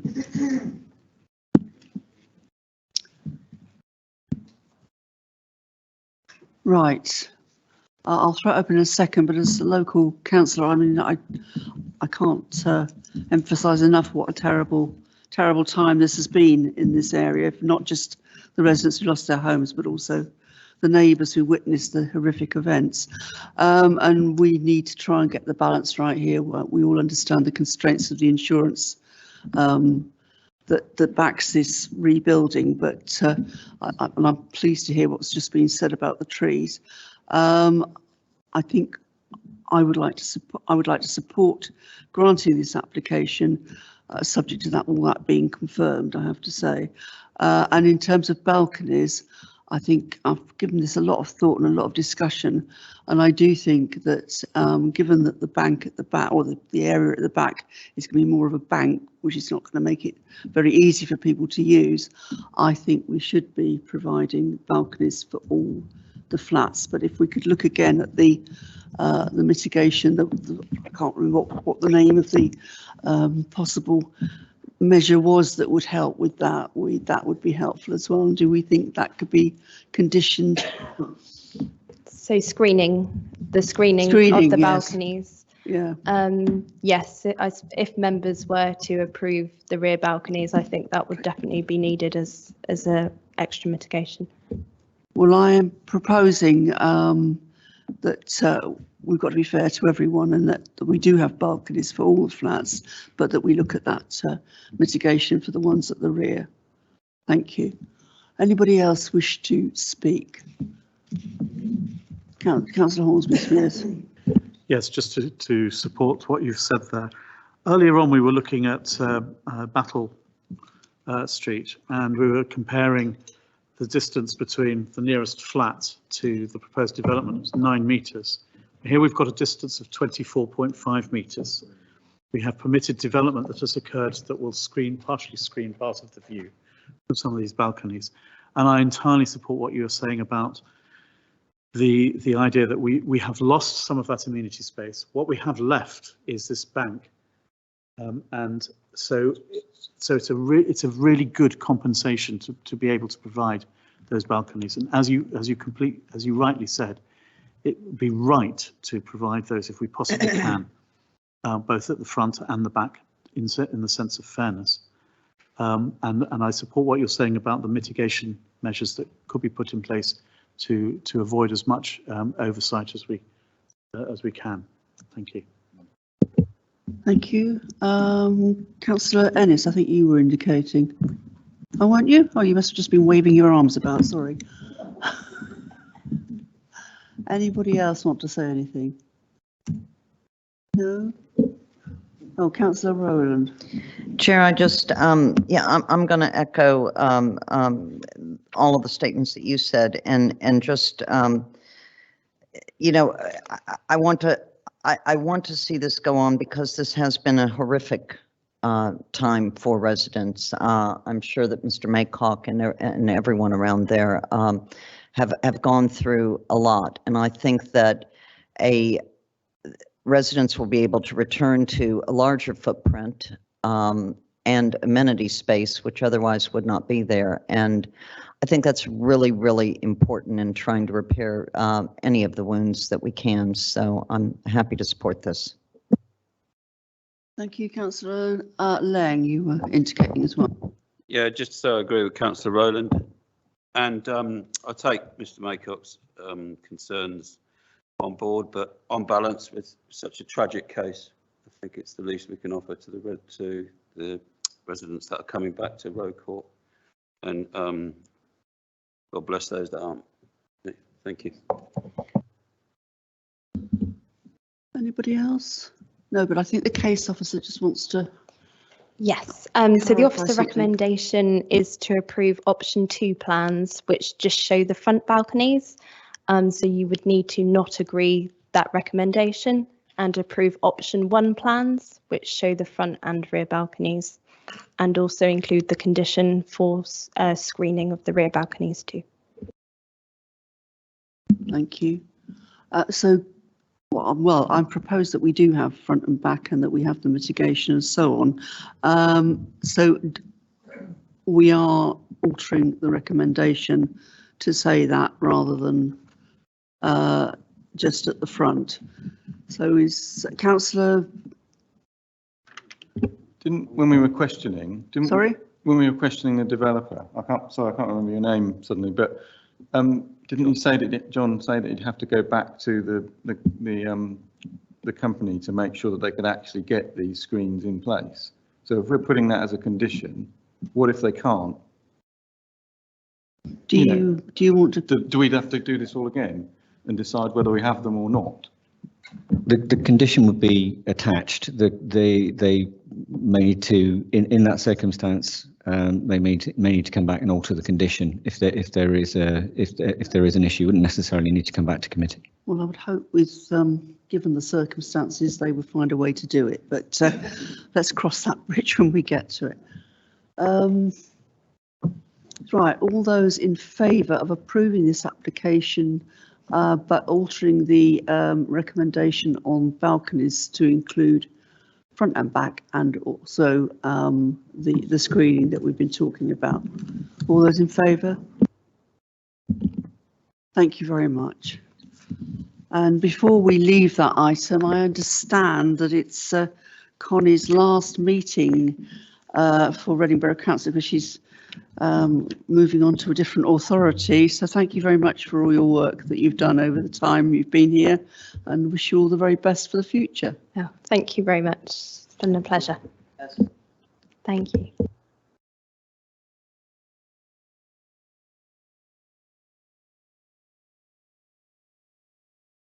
It's not on again. We now go back to item 9. We go on to item 11, which is Caversham Road. I've got John Markwell as the case officer to speak to this. Thank you, Chair. This is item number 11 and starts at page 145 for your agendas.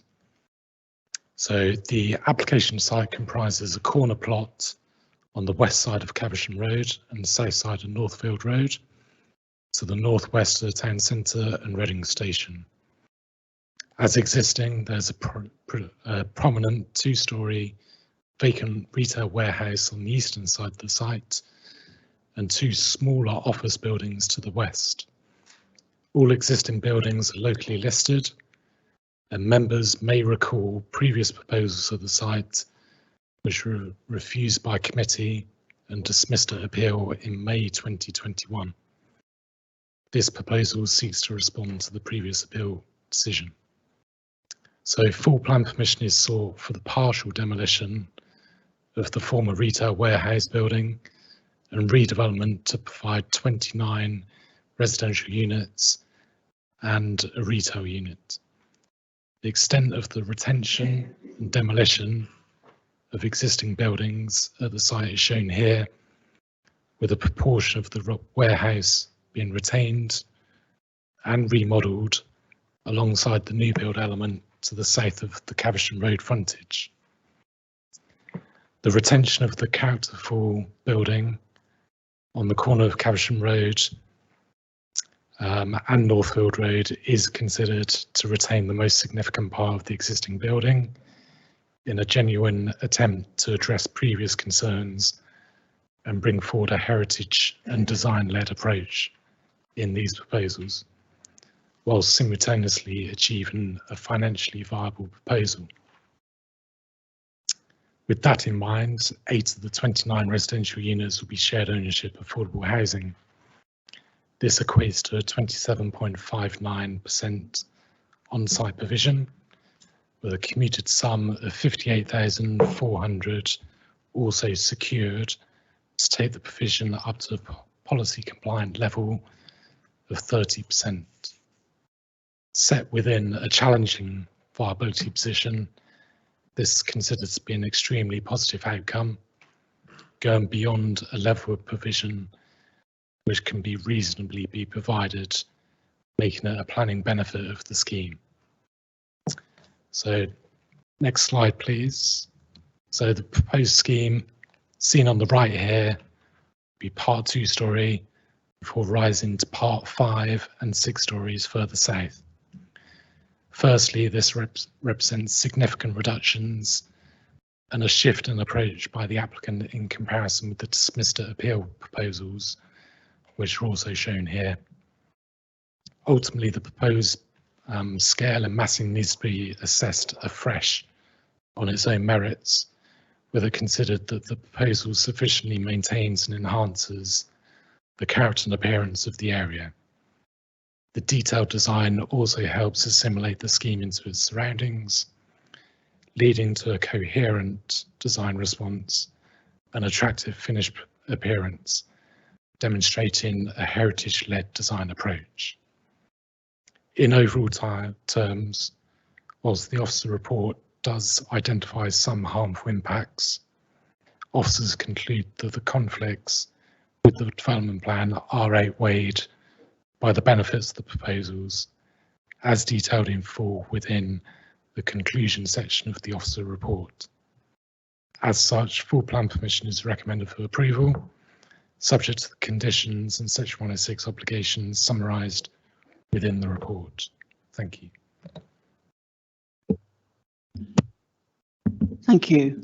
Also have Councillor Davis, the ward councillor, here to speak. We haven't got public speaking, but to allow Councillor Davis to address us before we move on to the debate. Welcome, Councillor Davis. Thank you, Chair, and thank you, committee members, for allowing me to speak on this application. The revised application does have a lot to commend it, particularly in comparison to the rejected and appeal dismissed previous application. I mean, that's very clear. And notably, the reduction in height, the retention of the heritage buildings and some other heritage assets, like I believe the ghost sign is going to be retained, and the door that goes onto Northfield.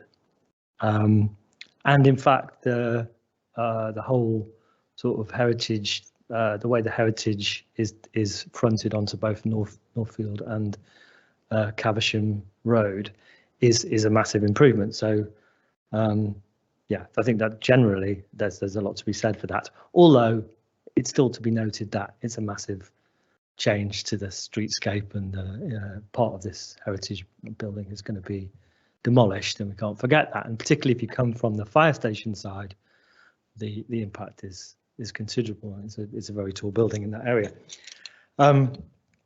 But really, what I'm bringing to your attention, committee, which is something that's in section 4.5.1 and 2 of the report, which is the affordable housing. The 29 units, yes, as the brochure points out, we are policy compliant in terms of the basic numbers of 30% affordable housing, which is to be commended. But as the committee will know, the supplementary planning document related to affordable housing does specify that we should have 62% rented affordable and no more than 38% shared ownership. Now, while shared ownership is very useful and is to be welcomed and plays its part, etc., and that's reflected in our supplementary planning policy document, because we allow 38% of it. So there's nothing wrong with it, but we do clearly specify that there would be 5 affordable rented units that should be part of this proposal, and we're going to under this proposal we would lose that. Now, that doesn't seem very many potentially, but rented affordable accommodation in Reading is not that common as a premium, and it's very much sought after and needed. There's a big demand for it. So there's that, and the second aspect is that I would be concerned about a precedent being set here, that we accept 100% shared ownership and 0% affordable rent. So that, on those grounds, I want to bring that to the attention of the committee on behalf of the ward councillors. I would ask that we could try and get that ratio nearer, if not meeting our SPD requirement. Then that would definitely improve this whole proposal. As I said, it does have a big impact, but it's a massive improvement over the previous development. So, design-wise, I think it's a lot to commend it. Thank you. Thank you very much. We don't get to question Councillor Davis, he just makes a statement. So, throw this out to the committee. Sorry, Councillor Gavin. Thank you, Chair. I wasn't on the committee when the previous application came in, but I certainly would have, if I had been, I would have certainly voted against it, as I'm sure the committee did. And this application is, and it went to appeal, and we won the appeal.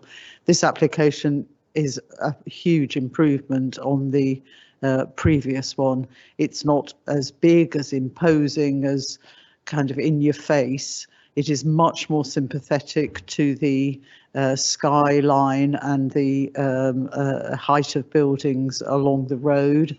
I think the stepped approach doesn't detract from the older historic heritage buildings, and it is visually much more pleasing than the very large rather anonymous block that was proposed previously. So in terms of design, I think it's a really notable improvement. I mean, it's got lots of other advantages as well. It's a sustainable development. In fact, I think it goes beyond the requirements for energy sustainability. It uses I think there's a green roof, there's solar panels, there's an air source, a pump, and so on and so forth. So all that is really great news. The Conservation and Urban Design team think it's good. And the transport team have also said that they don't see any issues with transport. It being so close to town, I don't think there is any need for a large number of car parking spaces, and there aren't a large number of car parking spaces. But because you're so close to the town centre, to the station, and so on, it will not necessarily attract the sort of people who would, the sort of folks who will need to run a car. So, and the protections of the parking on the on-street parking protections will mean that people can't park in and put extra pressure on the roads around it. So all in all, I think it's a very encouraging development. However, I think that we can take a step back and think about that balance of affordable housing and how that should be made up. And I'll leave other colleagues to talk about that in a bit more detail. But I think I wanted to make clear to the developers that the design, the development, the delivery, the sustainability of the building, the materials using the red brick, which is so redolent of Reading and is, you know, is all great. But okay, thank you. Thank you for that. Councillor Robinson, you were next, and then Councillor Lang. Thank you, Chair. I'll keep this brief. I remember actually this coming to planning applications before with the original design. The new design is so much better. Really like this. I would say in the last photograph, bottom right hand corner or bottom right side, when it said revised scheme view from Northfield Road, I think, if I'm not mistaken, that the old post office building in the back will soon be on its way out. So potentially a more, I think, realistic view in terms of the future for across the road would have shown a better revised scheme view, in my opinion. But I will certainly be voting in favour of this. I like the look of it. Thank you. Thank you, Councillor Lang. You were next, I believe. Thank you, Chair. I concur with Councillor Gavin and some points Councillor Robinson's made, and also Councillor Davis. It is a great improvement, and I'm glad to see the old Drew's building being put to good use. I've spent many a time in there, had an account down there, and they've still got an online presence, I think. Yeah, I mean, for all its benefits, I do have concerns about the mix. It doesn't, the mix of shared ownership and affordable housing for rent, rent and affordable rent, as we call it, 62-38 split. In policy H3 tenure, it states the tenure expectations in the section have been subject to viability testing to ensure that developments should genuinely be able to provide policy compliant affordable housing at levels without adverse effect on viability levels. So if there is a viability issue to this, I mean, from what I can see with the contributions, if the affordable housing doesn't get taken up, there's £500,000 in off-site contribution, which is quite considerable. We've got 60,000 to public space, and yeah, it's quite considerable. So the viability issue, I would say, yeah, I'd like to look again at the mix. The other thing I'm going to mention is the management side. When it mentions obviously having rented accommodation complicates the management side of it. Well, you know, we've got shared parking, we've got communal waste, we've got retail waste, we've got a retail area. It's basically, it blocks the flats, so the management structure of it is going to be quite complicated anyway. It's a complicated site, so I just think that it could have some affordable rented accommodation, and I would like it to be looked at again if possible. Thank you, Chair. Thank you. I've got Councillor Moore next. Thank you, Chair. I just want to draw the committee's attention to to item 4.20.1, which is the Reading Conservation Area Advisory Committee. And this is somewhat related to the fact that this site is our locally listed 15th site on our local listed buildings. And this says that the buildings contain features notable to the area and the industry and related to the beer industry of Reading, such as pattern brickwork and decorative arches, and are an important feature in the local townscape. The CAC say that the proposal results in the removal of about 50% of the frontage to Caversham Road, and it will lose the maltings close to the railway line, possibly oldest, which is probably very related to the local listing. So only one of the three maltings will remain, which clearly has an impact on the heritage asset itself. I wasn't on the committee for the original application, and this is certainly an improvement, but I have strong concerns about the heritage aspect of this, especially as we are going to be essentially saying that 2/3 of our local listing is being demolished. So I am strongly concerned about this. Thank you. Thank you. I've now got Councillor Page. Right. Chair, thank you. As one of the councillors who led the charge against the original application, which we rejected, and then spoke at the appeal, which we were successful on, I would just make the point to Councillor Moore that we were originally facing the total loss of the building, and whilst there is obviously some loss, the fact is that we have to look realistically at the application before us, and I think the efforts that the applicant has made, and credit to him, he's here this evening sitting in the public gallery, he's not walked away from it, as some developers could easily have done, and he's stuck with it. And there have been consultations with Bell Tower and a number of the local residents who actively participated in campaigning against that first application, and also participated in the public inquiry. Whilst Councillor Moore is correct to draw attention to the loss of some of the locally listed building, the fact is important elements have been retained, and I would echo the comments of Councillor Gavin and others about the enormous improvement that this application represents compared with the previous one. I'm just picking up on Councillor Robinson's point. One of the issues that we had with the original application was that it referenced far too much of what might be given planning permission on the Royal Mail site. And remember, that site hasn't been given any planning permission, and that's in some contention.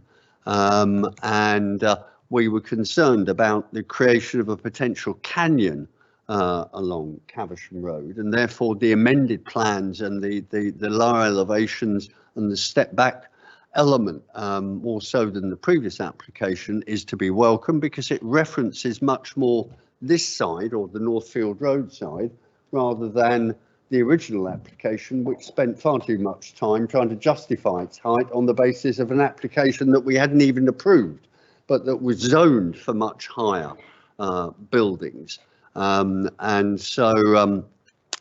he's right that that building, the old Royal Mail building, will go, we have not approved anything yet. And hopefully the context of the determining that application, when it does eventually come to us, will be partly influenced by the surrounding area as well. So picking up on the application, I think, having focused substantially on the retention of the building and the elevations, the design of it, I think that this is an application that is very good. But I too share the concerns that colleagues have expressed about the affordable housing mix.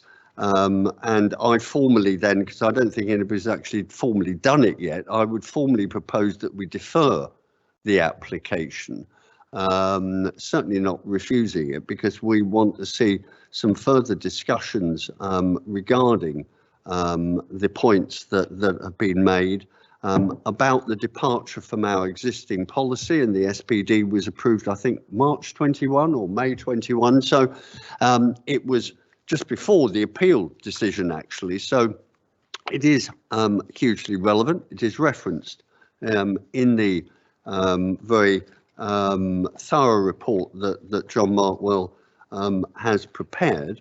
But at this stage, we are not comfortable in agreeing the package that is on offer. We would want officers to go back to the applicant.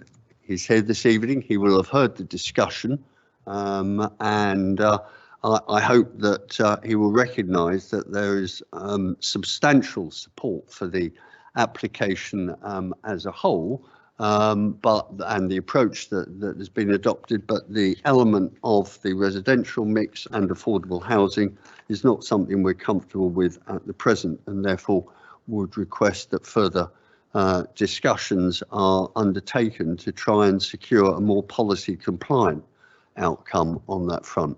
So I'd formally propose that deferral, Chair. Thank you. One more speaker that I've seen was Councillor Williams. Yeah, no, I'll do that in a minute. Thank you very much, Chair. Shall I go ahead and say what I think, or are we deferring? I guess I'll say shall I say my stuff? Okay. Thank you, Chair. I think I'm going to be swimming against the tide a little on this committee, but it's okay to politely disagree with each other. The scheme is absolutely better, but I worry that the first scheme was simply unacceptable. Councillor Page led a charge against it. I think that tells you how unacceptable it was. So don't compare a new scheme with something that nobody liked and no one was willing to accept. I think we have to take this on its own merits, not mentally compare it as being something better than the previous one. I disagree that it is designed in a heritage-led way. I agree with the CAC in that when they say the impact on the street scene is still negative. I don't think the new additions visually respect the original heritage building. It just looks as though the new buildings are overly angular, overly fussy, overly detailed, alongside a building which was of simple, broad heritage design in the first place. So I don't think they sit well alongside it. Again, it's fine for other members to disagree, but those are my thoughts. I'm happy If I'm honest, Chair, I would be considering refusal based on the street scene alone, based on the lack of heritage design within that new building. But I hear other members are not interested in that, and I'm happy to support Councillor Page in deferring so that we can understand more on the affordable housing mix. Thank you, Chair. Thank you. So is that a formal seconding, Councillor Williams, or do you want? Okay, that's fine. Thank you. Yep. Right, and then I've got Councillor Rowland, and then we'll. Thank you, Chair. I just wanted to respond to some of Councillor Williams' comments in regards to the heritage value of the building, because as most people know, I take a particular interest in that. I would agree that we've gone on a journey. I mean, I honestly think that the developer purchased this site thinking that it was an ugly building and it was all going to go down, and we were going to have a big, huge development of flats. And obviously he has progressed, and as Councillor Page said, he has hung in for a long ride, what has been a very, very long ride. I share others' concerns about the fact that we have locally listed this building, and it is an important building, and it's something that I think the developer certainly came around to, and certainly took in stride to the level that they were able to. So on balance, this may not be the most beautiful creation. I don't know. It's a personal opinion there, I think. There is a mix and balance of materiality with the taller section. I mean, as we're looking at it here, that balances and can sit well in the heritage that we do have left. Mind you also, Councillor Moore, that when the CAC is saying this, it's also countered by our Conservation Urban Design Officer, who has said that the southern part of the building, the part that they are taking down, and I've led my own charges about trying to retain that in different iterations, that there's not really any part left of that building, even though it is the older part, that would actually be discernible. I know the developer looked and looked again at trying to retain that, and I think we even have examples of that in the report. So I would say that on balance, the physicality of this is the best we can do. Do I think it's perfect? No, but I do not, through the many iterations, think that we would probably find much of a better alternative here. And as I've been staring at this now for 20 some odd minutes, I'm kind of growing to like it. And I do mean that seriously, because there's a materiality balance here. So we're looking at something new, we're looking at something different. The real substantive issue to me here is about the affordable housing and the fact that we'd really like to defer that to see more work being done on that behalf. Thank you. Whoops, thank you. That's everybody, I hope. So we've got a proposal by Councillor Page, seconded by Councillor Williams, that we defer this for further discussion regarding the mix of affordable housing. Can I see all those in favour of that? Thank you very much.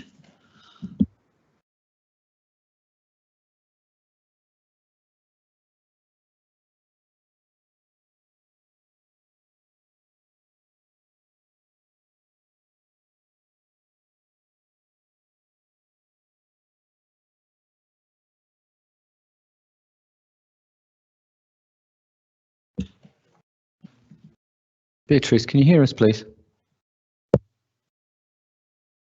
Yes, please, I can hear you. Hello? Hello, can you hear me?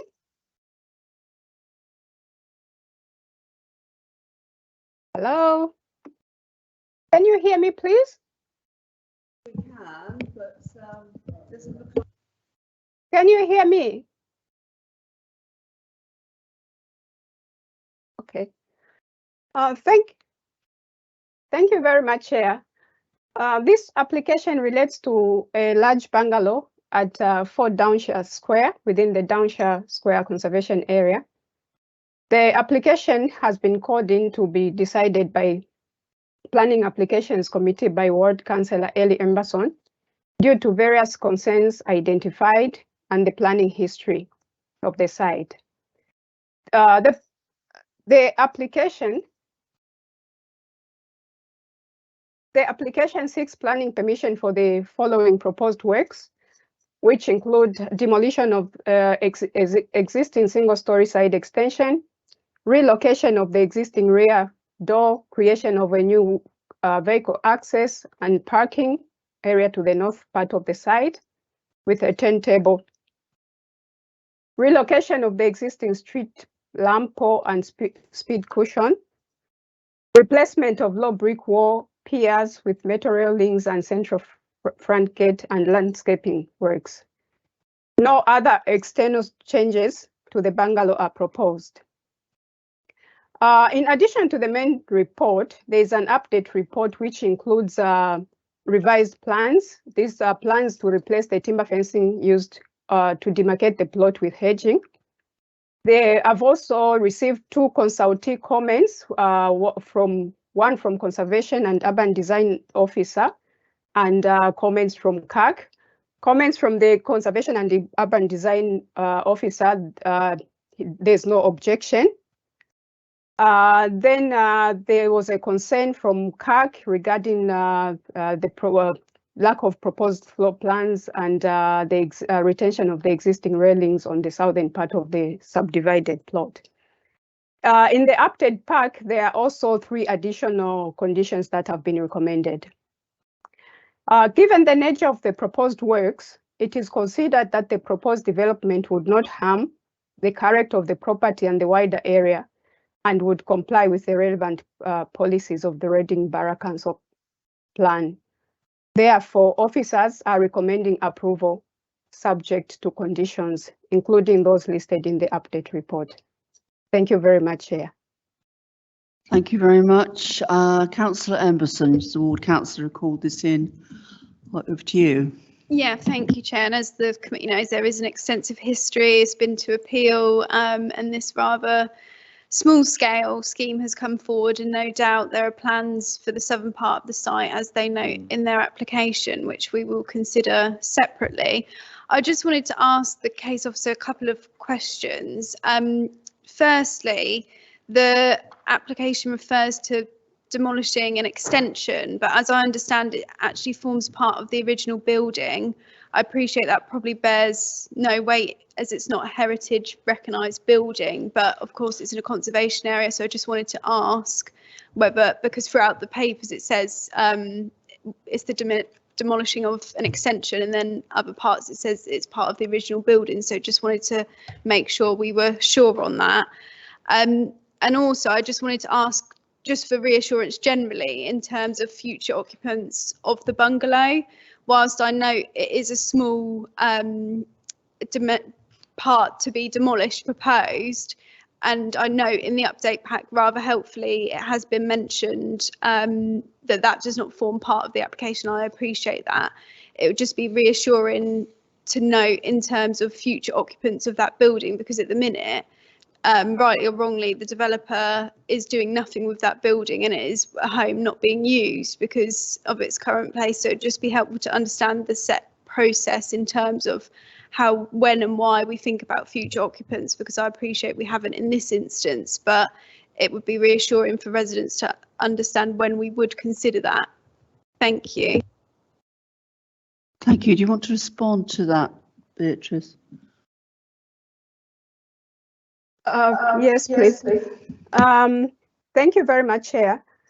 With regard to the first question as to whether the demolished part is an extension or it's part of the building, I can confirm that it's part of the building, and considering the small nature of the as mentioned in the main report, we considered the impact of demolishing that side part of the single-story side of the building not to have major harm to the character of the building. As already highlighted in the report, the small extension is not very noticeable even on the when viewed from the main from the road, and therefore officers considered that the removal of this extension would not adversely impact on the character of the building. And in addition to that, it is not a listed building, therefore the harm is not considered to be significant. With regard to the future use of the application, officers have noted that, and it is of our view that because of what is being removed is not a significant part of the existing property, we are confident that the existing use would continue. The existing use would continue to be the same, because there are no major changes to the proposed plans. Thank you. Do you want to come back, Councillor Emberson? Yeah, just to comment more generally, I mean, I'm reassured by what the case officer has said, and I do feel that the original report comprehensively satisfied many of my queries about this application, and I can't see a material reason to refuse it whatsoever, because I think they have been satisfied by way of conditions through the update report. You know, I think it's really important that we've got the condition about the gate, which I know the CAC had mentioned as well, and I think it's proper that the timber fencing has been changed to the hedging, which has been noted in the update pack as well. You know, I think this is a difficult site, and it's real shame that the developer still chooses not to approach myself or any of the local residents into what they actually intend to do. But it is much better than having the bungalow knocked down at this stage. You know, appreciating it is just the side of the property. So, you know, I think the position is that we do have to grant this, regrettably, because it's clearly phase one of what might come ahead. We don't yet know, but I can't see a material reason to refuse this evening, Chair. So I will vote to grant the application. Thank you, Councillor Rowland. Thank you, Chair. I would like to echo a lot of Councillor Emberson's concerns on the site, but I don't also see any reason that we could refuse this. I just wanted to ask Beatrice a question, especially in terms of the retention of the small amount of fence, and draw colleagues' attention to the fact that it's not actually the gate. It's a small section of fence on the very southernmost part of the property that is about 2 meters of the original fencing that apparently went all the way around the central plot of Downshire Square. So we've got an extremely valuable piece of ironwork that actually was created probably in around 1853, and most all of that ironwork bit the dust back in 1943 as part of the war effort. So we've got about 2 meters of a really important, I mean gorgeous. I'll just flash some pictures to colleagues there of the of a 1870 some odd photo of this that went all the way around Downshire Square. So we got 2 meters of something pretty valuable and historical there. And we do say that we're going to be retaining it, but we're retaining it by a developer who's also not giving us a clear outline as to what they're doing too. So I wanted to know what, I mean, clearly it's in his curtilage, it's his property, but how is that retention, or what can we do to ensure? We're just saying here, retain that. It couldn't be retained back in his back garden to rot away for the next 20 years. And I don't know if there's anything we can do to protect it more than say, please retain it and don't throw it away. Do officers want to comment on that? Just quickly, Chair, through you, Chair. It does appear to be over 1 metre in height, adjacent to the highway. So if it's in the conservation area, so it would need planning permission to be removed. I suppose what would have been the old conservation area consent would now be anything over a metre within the conservation area, any means of enclosure. If you're going to demolish it or remove it, then that needs planning permission. So it's got control in the sense that they would require planning permission to remove it.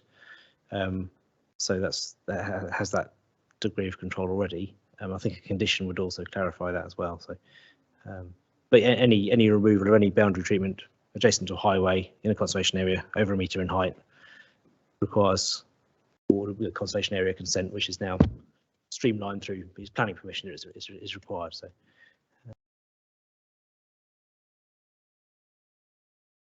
Yeah, I do recognize that, but I mean, essentially, we're saying that they're removing it right now. I mean, right, we're undergoing a process for that right now, and we're just saying hold on to it. I mean, we're in that phase right now where it is over a metre high. I think it's almost 2 meters high, and it's about 2 meters long. And I'm just saying it's an important enough artifact to the conservation area that is there anything we can do? Again, it's his property. We say retain it. He can very likely throw it in his back garden. We'll never see it again. Is there anything we can do about that?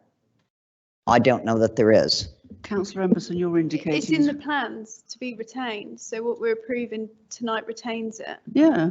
And there's a condition to that effect as well. If you look at the plans on the portal, it is retained. No. Okay. Thank you then. Right. Sorry, I misunderstood that then. Thank you. I'm not seeing anybody else indicating. So personally, I think it's it's disappointing that we haven't got a plan for the whole site, but we have to deal with what we've got before us. Can I see all those in favour of agreeing this? Yeah. Thank you very much.